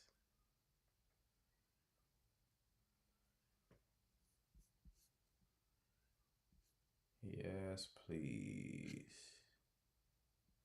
I needed 2 Ethiopians.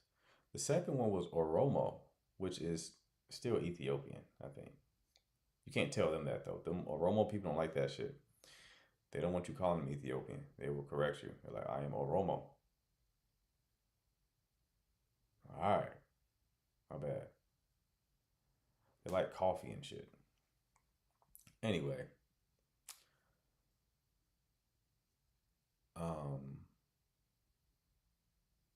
It's true. Yeah, I talked about Oromo people over here before, and they were like, no one, even the African women in the chat didn't really know what I was talking about. And I'm like, I know I'm not tripping. I did research on the shit. I'm so thoughtful of a person to date.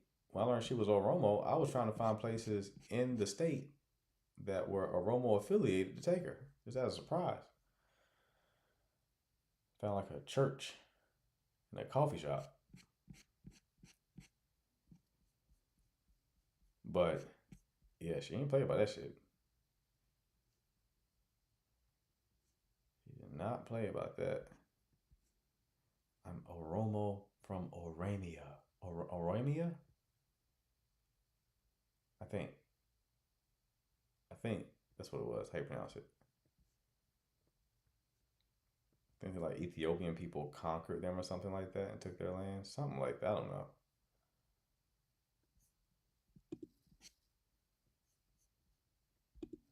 Something like that.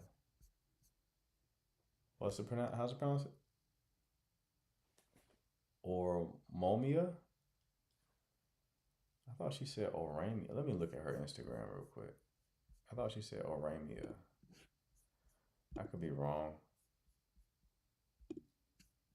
Anyway, those are the most gorgeous women on the planet to me. Just aesthetically. They just look so unique.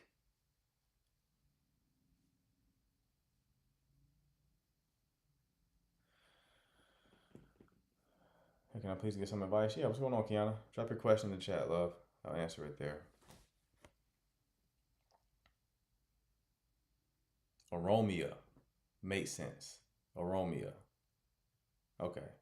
Does that still exist? Or no? I would imagine no. The men are fun and like to spend money. I love them. Right. They like that control too, don't they? I gotta go to Africa, man. I got to.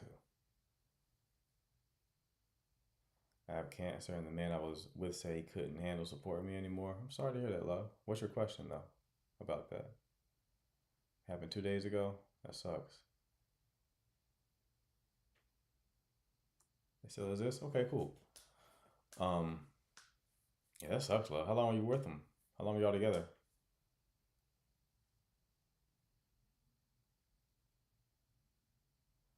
I think I could do cancer. Not like me getting it. Like if I was with someone who had it. Depends on what type it is. What stage? Could y'all do cancer? What stage are you, love, if you don't mind sharing?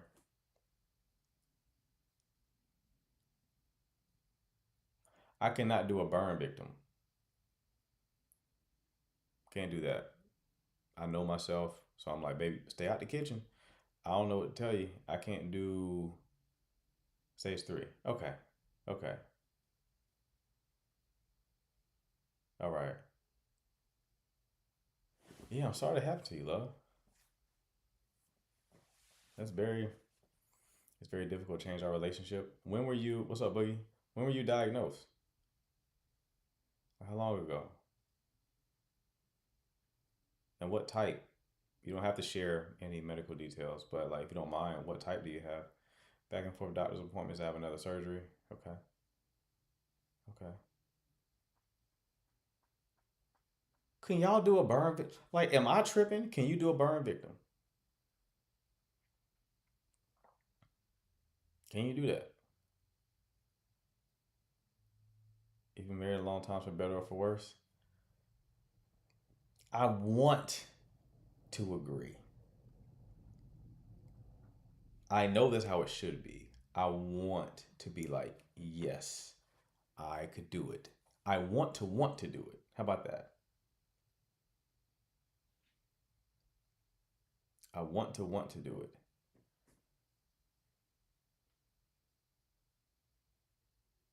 It depends where they got burned. It depends on the strength on the relationship before the burn.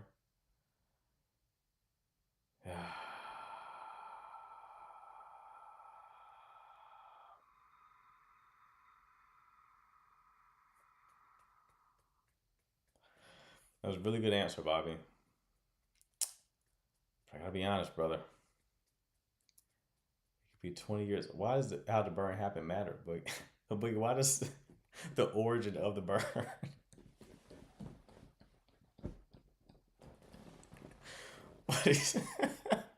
Well, it depends on how she got burned.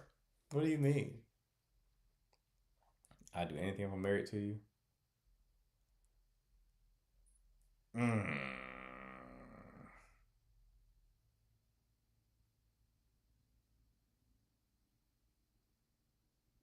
It's not difference between men and women. This is when women want to go ahead and put on their super cape. You want to know how I know it's not the same thing? I'll agree with you that men are more like shallow when it comes to looks. Y'all are very sensitive to behavior. If you had a husband who was a burn victim and he still acted like your husband, you would probably stay with him. If he started to be sad about his burn marks, you're gonna lose attraction for him. Because I could have put up with your burns, but you're a buzzkill now. I would leave for that. I don't want to see no superhero capes. I don't want to see none of that. You absolutely, if he changes his disposition and he's now a buzzkill to be around, you're out of there.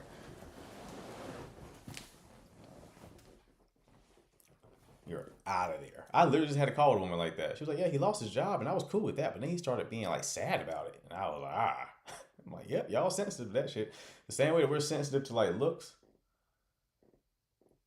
Y'all are sensitive to like that behavior. I thought y'all were talking about the other burn that got nervous. The Danny burn? No, not the Danny burn. We're talking about the actual burn of the skin. That's hard, bro. I've seen people, and some people can do it. I've seen people who like it would be. I sure you just missed an entire point. You missed the point what I said about behavior. Men will put up with like behavior changes. Women won't. We're the same, but we're different. What you have to find to have humility with a conversation like this is what is the equivalent on the other side. So if you look at it like looks, you're not going to find the equivalent. So you have to connect looks to behavior.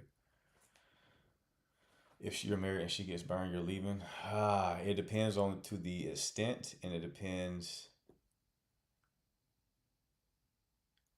This is me speaking hypothetically. Me in the actual, I know me. Me in that actual situation, I'm trying my best to stay. And even thoughts of leaving, I would feel like a shitty person. But that's when we have to be like, all right, doctor, what can we do? I need the best plastic surgeon in the nation. Get Kim Kardashian on the phone. Get Kim Kardashian's younger sister on the phone. And now I need her to get her surgeon on the phone. What can you do with this, Chief? What can you do with it? What can you do with it? Because right now she looks like the mummy, and I want. Can we at least make a sexy version of the mummy? Can we do that? Is that possible? I'm not asking you to turn her into Kylie Jenner or anything like that. Can we make it into a sexier version of the mummy? That's what I need to know. Danny, don't answer. Cervical cancer. Oof. I'm sorry to hear that, love. That's rough. Okay. Prayers up for Kiana, for sure. Be in my prayers, love. Now, you said that. What is your question about the relationship, though?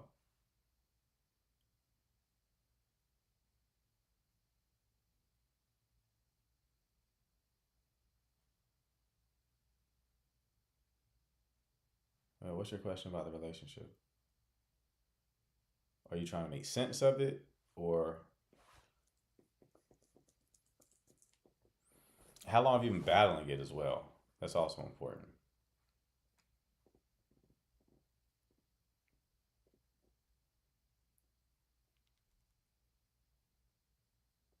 But we're more compassionate. Who's more compassionate? Women? Is that what you mean, Jess? 2 years nonstop. Okay. And he's been with you the full 2 years? Surgeries and more re-diagnosis. Well,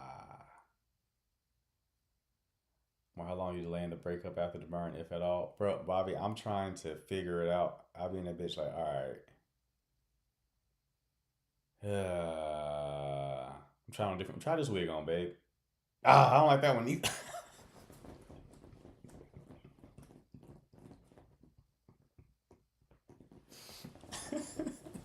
I don't like that one either. Put on the red one again.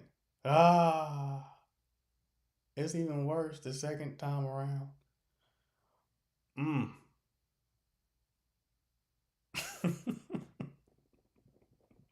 What can we what can we do?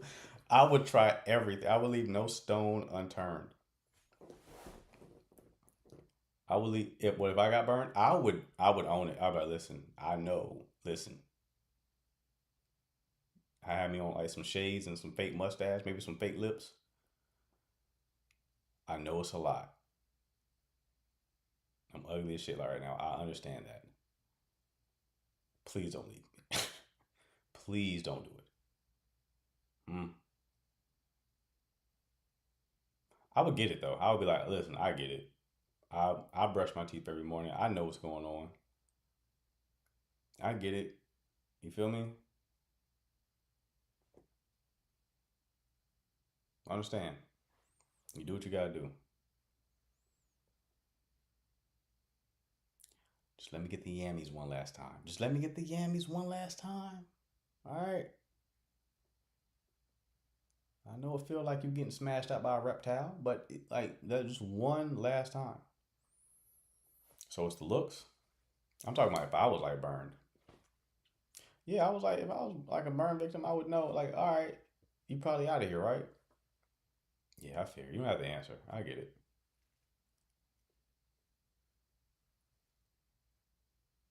I get it. Yeah, I need to get up in there one last time. Burn one is the only one that's tricky for me. I feel like cancer I can do. Even though, not to say it's not rough, like that's also extremely challenging. But burn is like you in, you out. You feel me? Cancer is like a very like slow, and then depending on the cancer, what's like the real bad one? I know they're all bad, but I'm trying to think. Even if they remove breasts, I can do that. I'll just draw a little. I mean, give me that Sharpie. I'll just draw some new nips up there. I'll even like do a little piercing on the nips just to really get classy with it. Pancreatic is the one I was thinking of.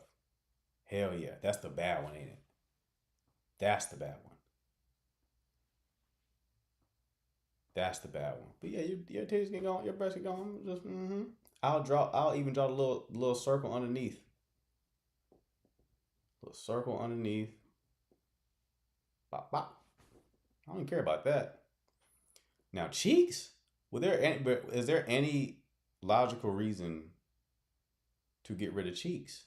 Like cheek cancer? Is maybe like a flesh eating bacteria that got in your ass somehow? So you got like your cheeks have disintegrated? That's a hard one to come back from. know if I can make it through that one. Please let me know as a man what this means. I feel confused, deeply hurt. All right, let me count. Let me see if I can find. Did you leave another comment other than that one? Yeah, love, it's a deeply hurtful thing. You're in a very unfair situation. Extremely unfair situation being left like that.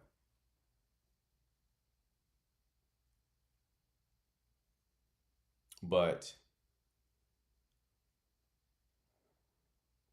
a lot of people who go through those situations, the way that they orient themselves is like, if they feel like they're not married, they're like, okay, well, I can't do it. It's a lot, man. It's a lot. That don't mean that it was the right thing. It was a terrible thing, but it's like, it's a lot. It just is. Especially for 2 years, a 2-year relationship.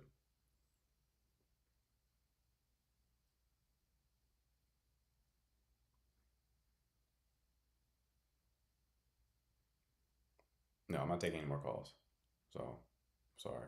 But Gina, you and her can talk amongst yourselves. I'm done taking calls. Done doing that. But yeah, love, I'm sorry that happened to you.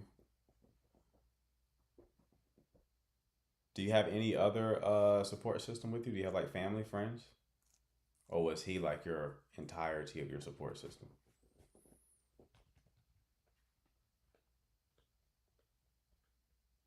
I'm curious. Hopefully you do have people who love you surrounded you. Because that is tough. How do the stages of cancer work? Let me look that up.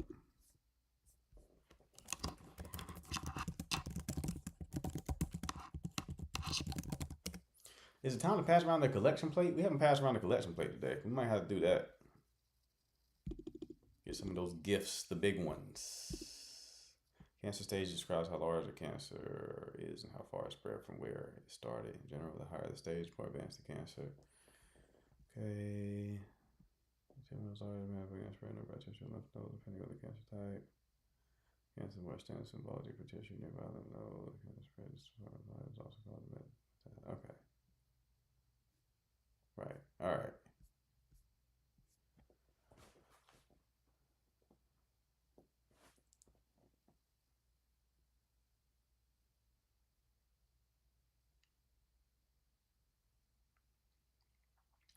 Unstaged bed sore that happens when you're old. Oh, for the cheeks? So you want to date a woman with the back that don't end? I've never dated a woman with no cheeks.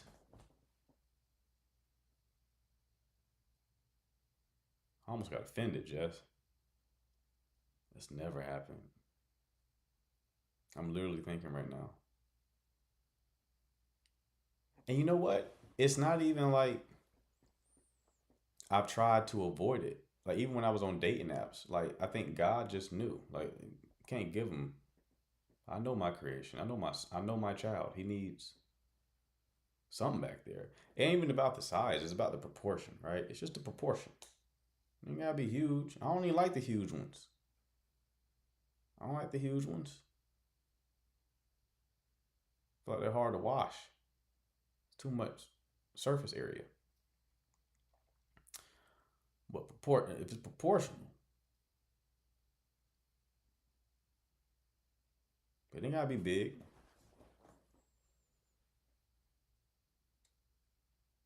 But there needs to be some degree of curvature. If your crack is like someone took a scalpel, just slid it down your backside, it's not gonna work for me. It's not gonna work. You're just gonna piss me off. It's gonna piss me off. I can't fix the banner, Eva, because this is technically green screen. See, it's a green screen. The TikTok actually made this for me. Aren't they? Aren't they sweet? Huh? Danny with the big kill. So I'm talking about Danny Yeah, y'all gonna let Danny Sawyer up like that? We're passing the collection plate around, people. Okay? Spreading that good word. Please let me know. Please let you know what, Kiana? I think I missed your other comment. I keep having to oscillate between joking and serious voice.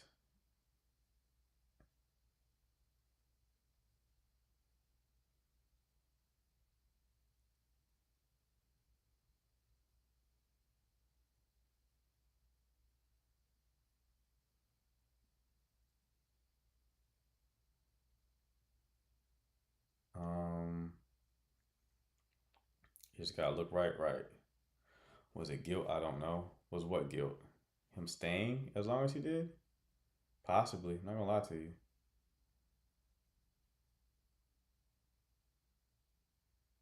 Yeah, it was possibly guilt. That's just a very hard situation to be in for all parties.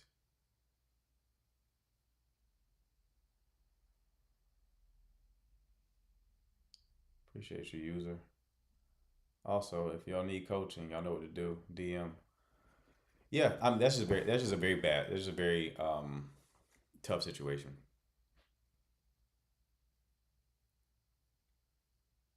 Because y'all weren't together that long. And the fight that you're fighting is like a fight. It's a fight.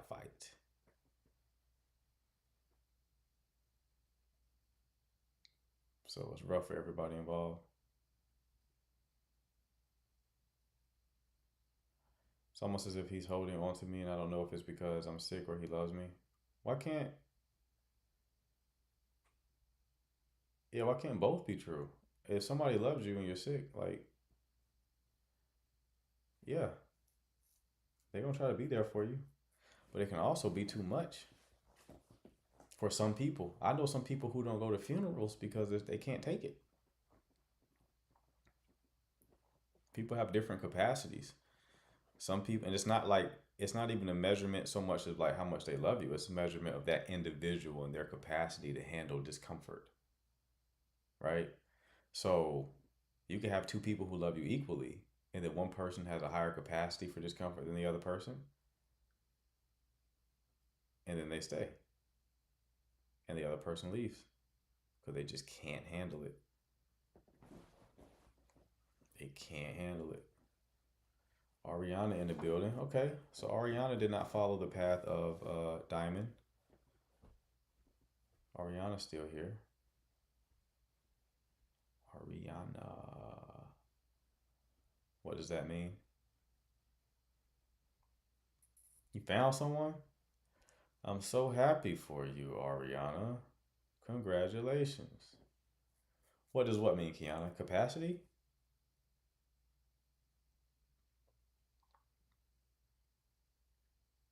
Finally not on the app. All right. Congratulations, love. I'm happy for you. Capacity meaning he can actually handle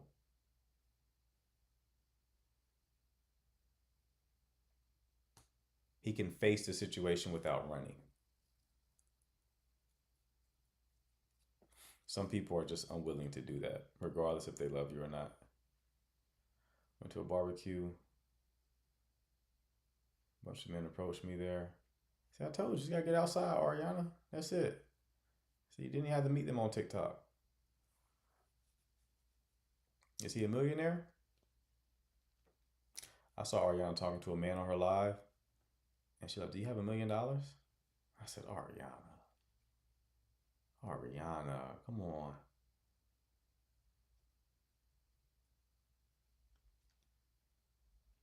Trendy name Ariana this whole time. Yeah, man, it's like you meet a.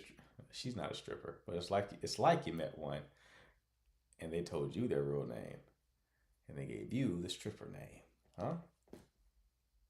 I understand he didn't have the capacity, but I sent the question. I don't know if you read it. Yeah, I didn't see the question, love. You can resend it, but I think I missed it. Ariana, keep me posted on how like things progress for sure. Are people still watching me on YouTube? There's no way they're still watching me on YouTube. There's no way. Oh, we got two. Hello, two people watching. I don't know why y'all watching this part. Love at this point to come up tomorrow at noon. He's not a millionaire, he's a multi-millionaire. Oh, okay. Ariana, the ladies in the chat said they want you to teach them how to like get a multi-millionaire. Give me some tips I can use to keep it good. What you gonna give me, Ariana? What you gonna give me?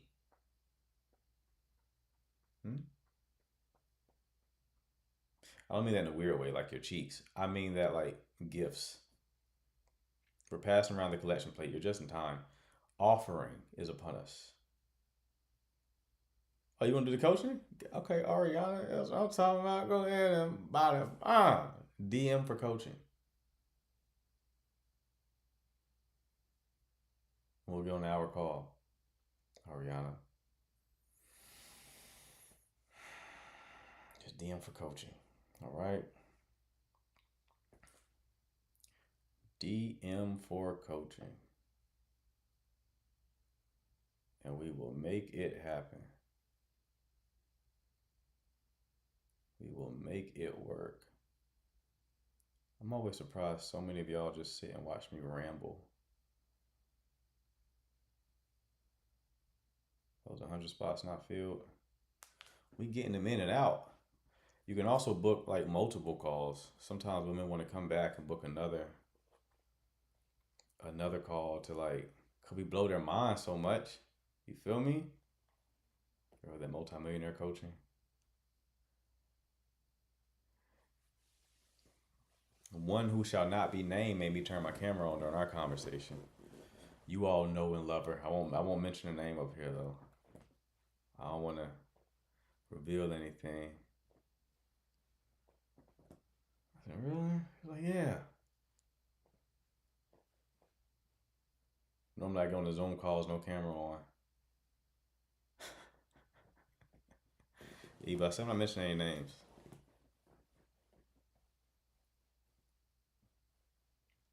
My phone won't acting up. What are you talking about, Bobby?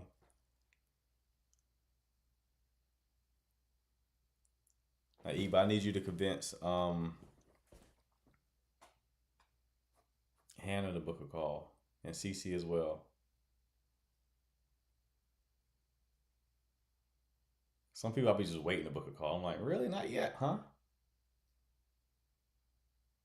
Really? Not yet? All right. Okay. Probably would have a little bit more urgency about that. Do you have in-person coaching or just calls? Just calls. Just calls. In person, I would charge out the. I mean, Ariana, if you want me to fly out to you and have a coaching session, I will do it. I have a 10K package. I've never sold it to a guy yet, but it's there. You fly me out.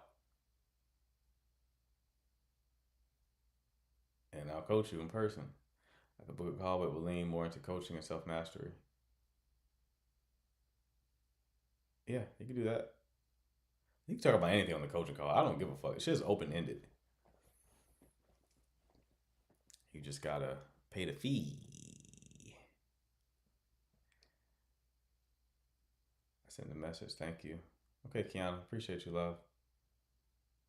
What's the 10K package deal? I was thinking about doing a package where it's like I fly out the guys and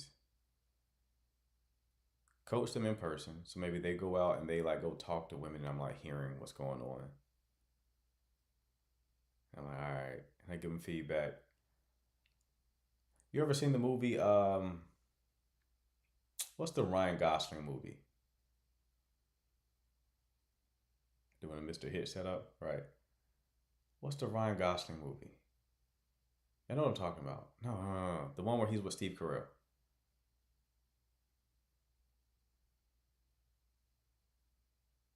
Crazy Stupid Love, right. What he did with Steve Carell, essentially. So he took Steve Carell, got him like clothes that Steve Carell paid for, right? It was a great movie, by the way. So like read his wardrobe, help him work on his game a little bit, and like since I'm single, I can actually show them in real life what that looks like. But I didn't want to create the offer to where like I actually have to do anything, like talk to women myself, because I want to if I do get into a relationship, I obviously won't be able to do that. So I would rather have the offer be something that I could do even if I was in a relationship. Mock interviews, but mock dates, right? So yeah, so in-person coaching, just like a very high-end offer, but for 10K. You gotta, if you're a business owner, you always need a high-end. You always need a high-end offer. It's not gonna sell like that. Every once in a while, should have sell. There's always a type of person who wants the best thing they can get. That's actually a dope idea, but 10K is a lot. Here's the thing though, someone willing to pay 10K on that, to them 10K is not a lot of money.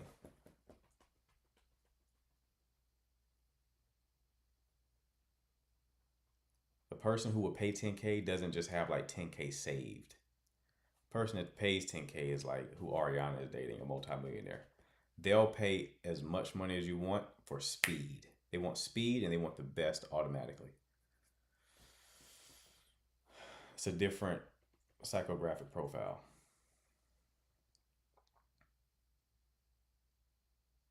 Yes, but the people that need your help the most probably don't have that kind of money. That's not ain't my concern, beloved. Because as a business owner, I mean, I have offers for different price points. A lot of rich men don't have game. Exactly. I have offers at different price points, but like, there's a reason why business owners that make money tell you not to work with poor people. They tell you, like, don't do it. They're like, don't do it.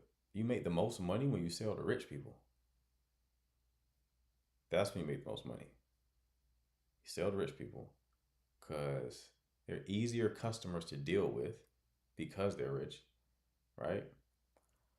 People, and they're not emotional about their money.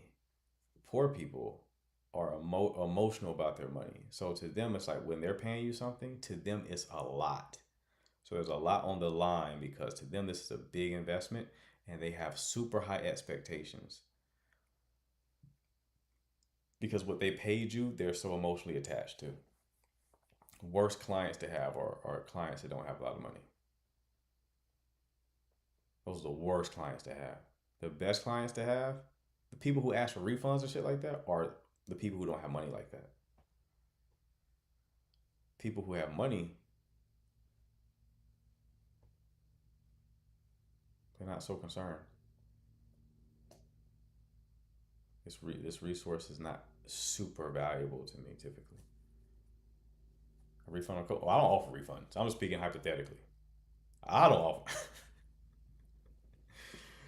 Well, what Dave Chappelle say? I'm like Evel Knievel. You pay me for the attempt.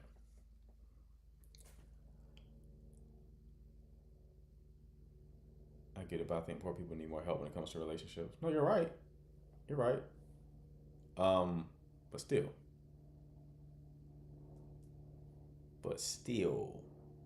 That's why I also give out free content, right? My videos are free. YouTube videos are free. This live is free. So if you can't afford it, you're still getting a lot of value off of the free shit. But you want the more expensive shit, you're gonna have to pay for it. Like that 1 hour coaching call, their price is going up. As I get more women and men that I help and I get more testimonials showing that I've helped them to a high degree, the price is going up. So people who wait to get the call, they're just gonna pay more. They're gonna probably, in a month now, they're probably gonna pay double what I'm charging right now.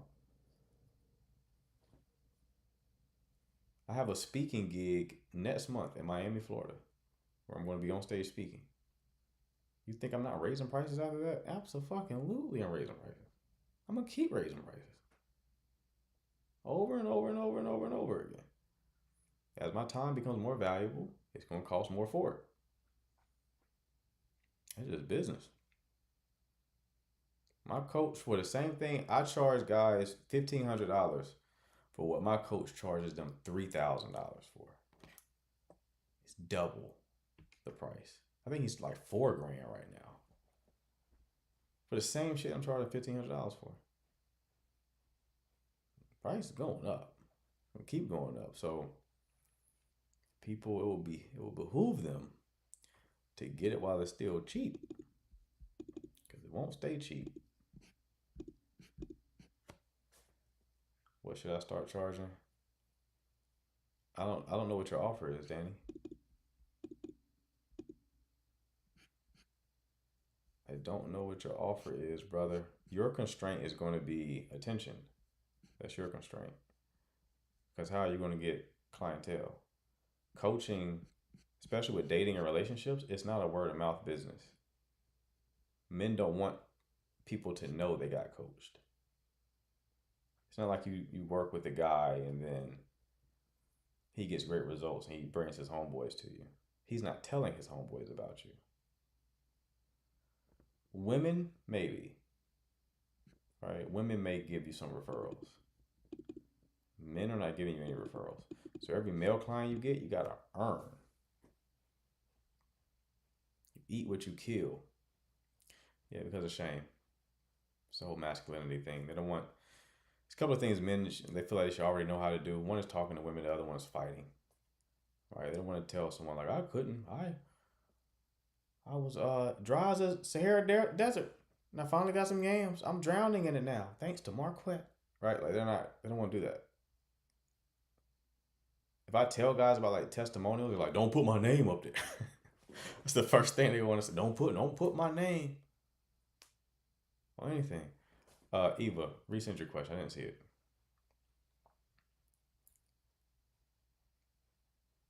Yeah, resend it. But yeah, I wish they would send referrals. They do not. The price go up for returning customers.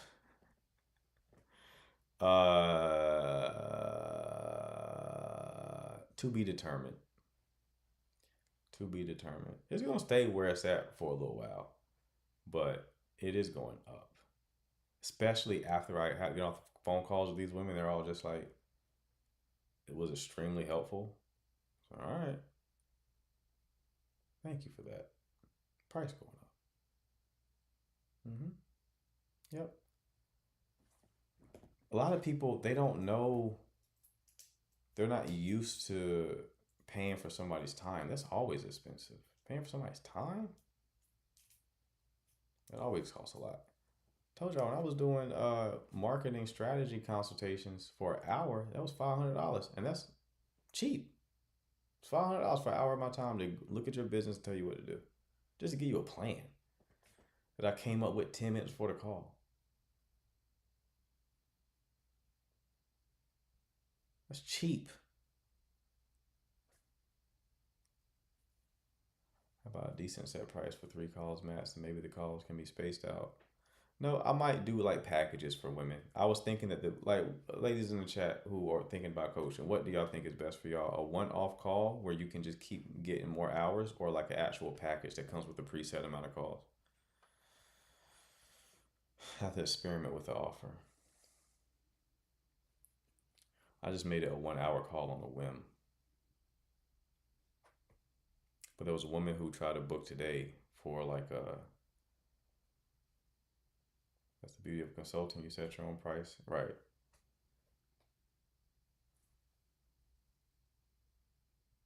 What just happened? Okay.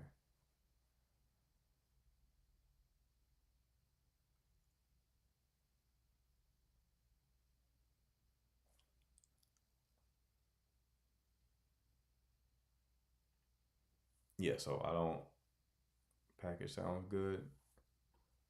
Yeah, I would have to like get clarity on what that looks like.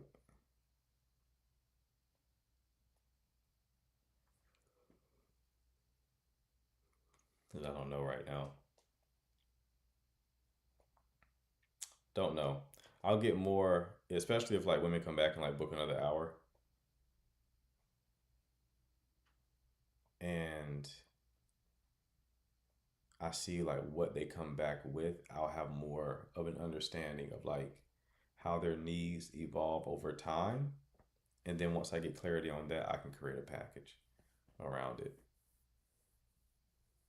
But it'll stay as a one-off call for right now.